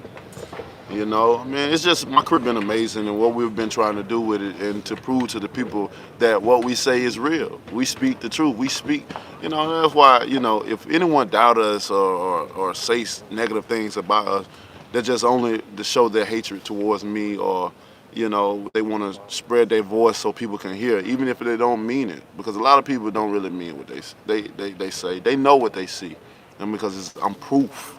Right. Everything I've done has been proof. My career has been proof. Look at, I'm not the 100 in the 100 fame list, and top of all fighters. No matter how many belts they got, what they're doing, no crowd, whatever nation they have, I am at the top. Right. Everyone is searching for me and not them. That speaks volumes. You know what I mean? It speaks volumes. That means we've done the right things, and we continue to do the right things. And when I leave the sport of boxing, especially the heavyweight division, they will say this era was amazing ever. Right, I don't think anybody has that knockout ratio that you got. They don't. And, That's why I'm the most excited. Right. Boxing in the world, period. Because of what I'm able to do, what I can do. You know what I mean? This ain't something that you might get it. This is something that you most likely gonna get. Right. You know what I'm saying? With me, you know, that's what I do. That's what I've been built off of. I don't even think it's really about the belts no more. The way the excitement and shit going now, you know what I mean? Because we holding the keys. Right. And yeah, I got one belt. I got the major That's belt, the the main most, one. That's the green stripe. prestige, well-known belt in all of boxing. And with one belt, I dictate the way the thing's gonna go. You know what I mean? Absolutely, champ. That's amazing. Right. That's amazing. All these fighters, you know, they supposed to be doing this, supposed to be doing that, and you got one man from America. I commend you for that, champ. Big Man, it's respect. just been a lot of hard work, man. It's just staying patient and just staying true to myself and my team. Just believing in the process that we're taking and not letting others, you know, with their emotions, you know, drive us away from the major plan that lies at hand, you know? Right. Like I said, I know my worth, I know what I stand for, I know what I represent. And I'll always be a real champion. Right. Nobody won't get no lesser than me but the real. That we appreciate that. And champ, really quick, because I like to promote positivity on my channel. I know you always speak about being positive and speak it. Believe you want to touch on that for my followers a little bit? A message? Almost definitely. I just go in, you know, I say I speak it, believe it, receive it, because that's just something that's been throughout my life. Me speaking things in existence because my life has always been this way, you know. I come from a struggle, you know what I'm saying? People don't understand that. Like, I feel it. Oh, man, you know, so I understand. Even I'm still humble enough to understand what still goes on in society. So that's what makes me be so passionate about what I say, you know, especially when they're dealing with the people and stuff, because I come from the environment. And if you don't understand that, you can't relate, then how the hell can you respond or feel the certain way towards it? Be quiet, stop talking. Why? Do something about it. Don't let it be the same. Make a change in it. And we will stop talking about certain situations. It's a no-brainer in certain situations. Certain situations could have been done a long time ago. But the teaching and the mentality that we have is always stay the same. It'll be an endless war. Something we'll still be talking about to this day. You know, but, you know, speaking it, and then the next step is the belief. That's the strong part. That's the major part. That's the most important part, your belief.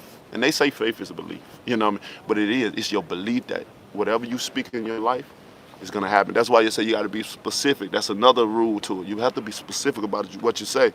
You got to know what you want. Right. The universe will give it to you, but you got to know what you want. You speak that, it's like planting a seed.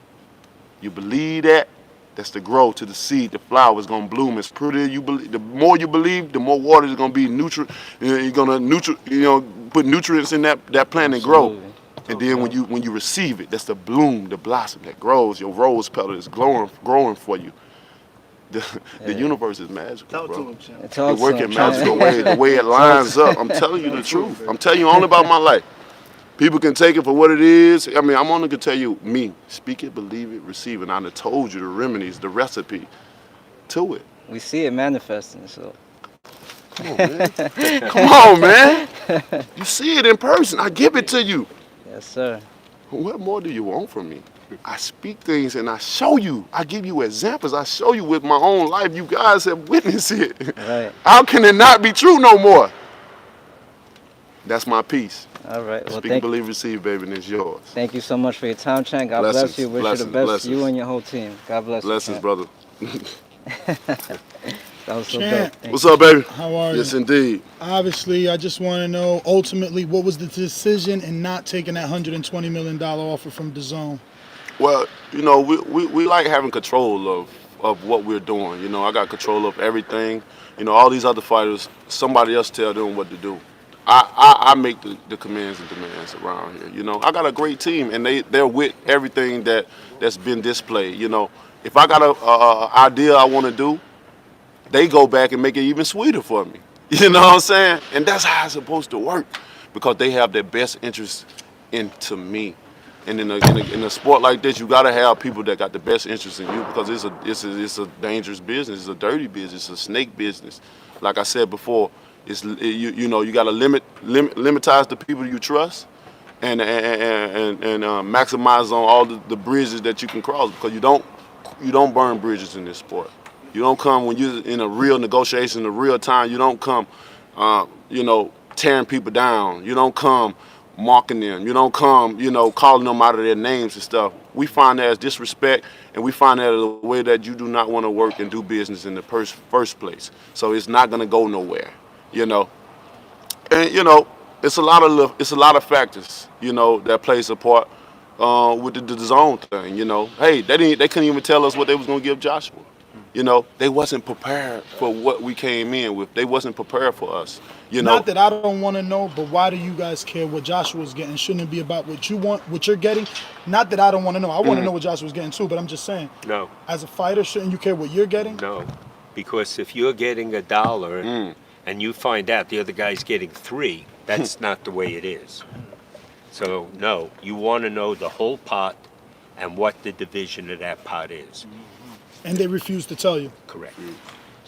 So with that, there's games played, and we feel that once it's serious, when you go into negotiation, everything has to be open. We have to know everything, As far as we're gonna let you know everything what's going on. You got to be honest, and when you show a sign of dishonesty, then we know it ain't gonna be right.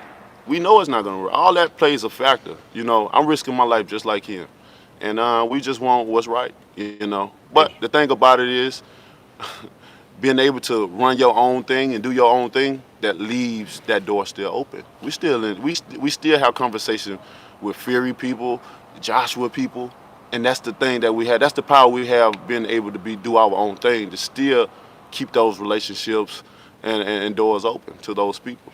You're saying you're in control now, so I'm assuming being in control means you're not tied to any network. Why don't you have Shelly? Because the initial contract, the sticking point was, well, a fighter sent me that deal. How do I know a fighter has $50 million? So why is not Showtime, Shelly, Heyman sending Anthony Joshua a fight? Eddie already said Joshua's not contractually obligated to the zone. He could fight on ESPN, he could fight on Showtime. If you're in control, show them that by making the A-side offer to Anthony Joshua. At the right time, we will. And last week, Eddie said the only way you can get the fight is fighting on the zone. Last week. But did you confirm that with John Skipper when you were in the meeting with him? Because ultimately, isn't he in charge? Well, he knew what we were offered. We should have known what he was offered. So your major sticking point is not knowing Joshua. That's one of many. We believe the path we're taking will make him 5 times bigger. He'll end up with the same or more money. We'll end up fighting him eventually because the fight will happen. Right. Would it be pay-per-view? Is that why? Because this fight makes more on pay-per-view. Let There's me no ask ceiling. you something. We don't know what the total potential is. We know what a Floyd Mayweather fight did with Pacquiao. This is the biggest heavyweight fight in the world. It could be 3 million buys, and what kind of fool are we taking? What we're taking when maybe we would have made over 100 million. I'm cheating my family. I'm cheating my kids. So essentially, you guys are saying one Anthony Joshua fight on pay-per-view trumps the 120. It could. We don't know. We have to sit down to find out. And also, when we made the deal with Fury, we didn't show any disrespect to him or his promoter. We could have said, oh, we deserve this, No, we wanted to make the fight. Exactly. And as a result, both Fury and Deontay have benefited. They're way bigger. I tell you, Tay won. You said you will make that offer. Can you tell us Fury, when? Is Yeah. that 2019, 2020 that you said you'll make that There'll offer? come a time. John Skipper and I have spoken. It'll continue. Fury and us have been speaking. It'll continue. They will come together in your lifetime. Yes, indeed. So you guys are on good terms, you and John Skipper. Oh, yes. Next meeting scheduled for? Don't know. But I can tell you there will be a phone call in this week. And aren't you guys feeling like, wow, all along Joshua got his way? I mean, he came out in an interview years ago and said, I won't fight Deontay until 2020. Here we are, 2019. It's still not happening. You know what? I also heard a Joshua say, oh, I got April 13th. I'm fighting Wembley. I don't need anyone. I don't think that's what's happening. We also heard he'll take $50 million. not just to bring it up, but to elaborate on your situation of why my team didn't offer them and I did it. Don't you think that, like I keep telling you, I got an amazing team. If I make a move, then it's been discussed to do so. I'm not just gonna make a deal and not be there. What type of person is that to make something and say something that it's not gonna be there? You don't think if I said $50 million, here it is, and my people would have been talking about Deontay, what are you doing? What are you talking about? It's obvious. Certain things are just common sense. Well, Dylan White just said it himself. He says, I verified the 50 was there. Come on, man. How could Dillian White verify 50s? He spoke with Showtime, and Espinoza told them they were backing it. So if the 50s, I just spoke to Espinoza. He said the 50 was there, pay-per-view upside. Why not just offer it again? We don't want to. Via. You don't play those games, man. No, So that you deal's don't off the play. table, See, you're saying. that's for a fan to want to happen. See, that's where it come down to. I'll be the last man standing. I have to do the thing. It's not gonna be like that no more. Right. All these guys took deals. Why they ain't take the deals? Why he ain't take the 50 mil? Why Fury didn't do the rematch? If he say he swiped me out, it's easy to come back and do it again then. Because if I feel like I dominated like I did, I'm willing to do it again. And as a champion, I gave him the opportunity to do it again. I didn't have to. We choose our own path. We do our own thing. We got enough stable of fighters, our own money, and multiples of network to work with. Deontay Wilder ain't got to go nowhere. Why they didn't do it? Right. So we ain't going to do it again because somebody else want to see the fight. I want to see it too. I want to live. I want to breathe it. I want to be in it. I want my mindset to go to training right now for it. You don't think I want it? But I'm not finna lower myself because of the fans want it. I got to be the last man standing. I got to assert the dirty shit while everybody else eating the good shit. Nah, not no more.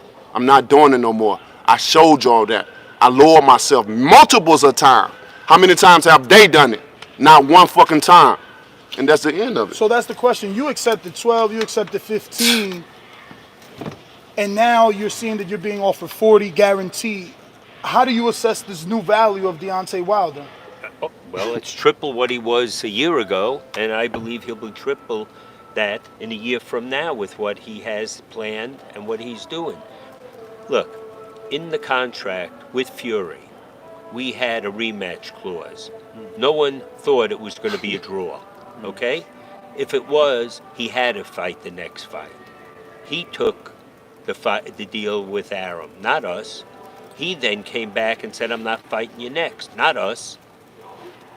It told a lot of So in both of these negotiations with Fury and Dazn, why couldn't you guys counteroffer? Like, for instance, the $20 million for Brazil, $40 million flat fee for Joshua. How do you counter if Joshua is signed to the zone? No matter what Eddie tells you, what we felt in the meeting, this man was there, this man was there, Deontay was there, I was there, all of us heard what they said.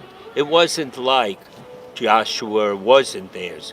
He was theirs, and they weren't telling us what they were paying Joshua.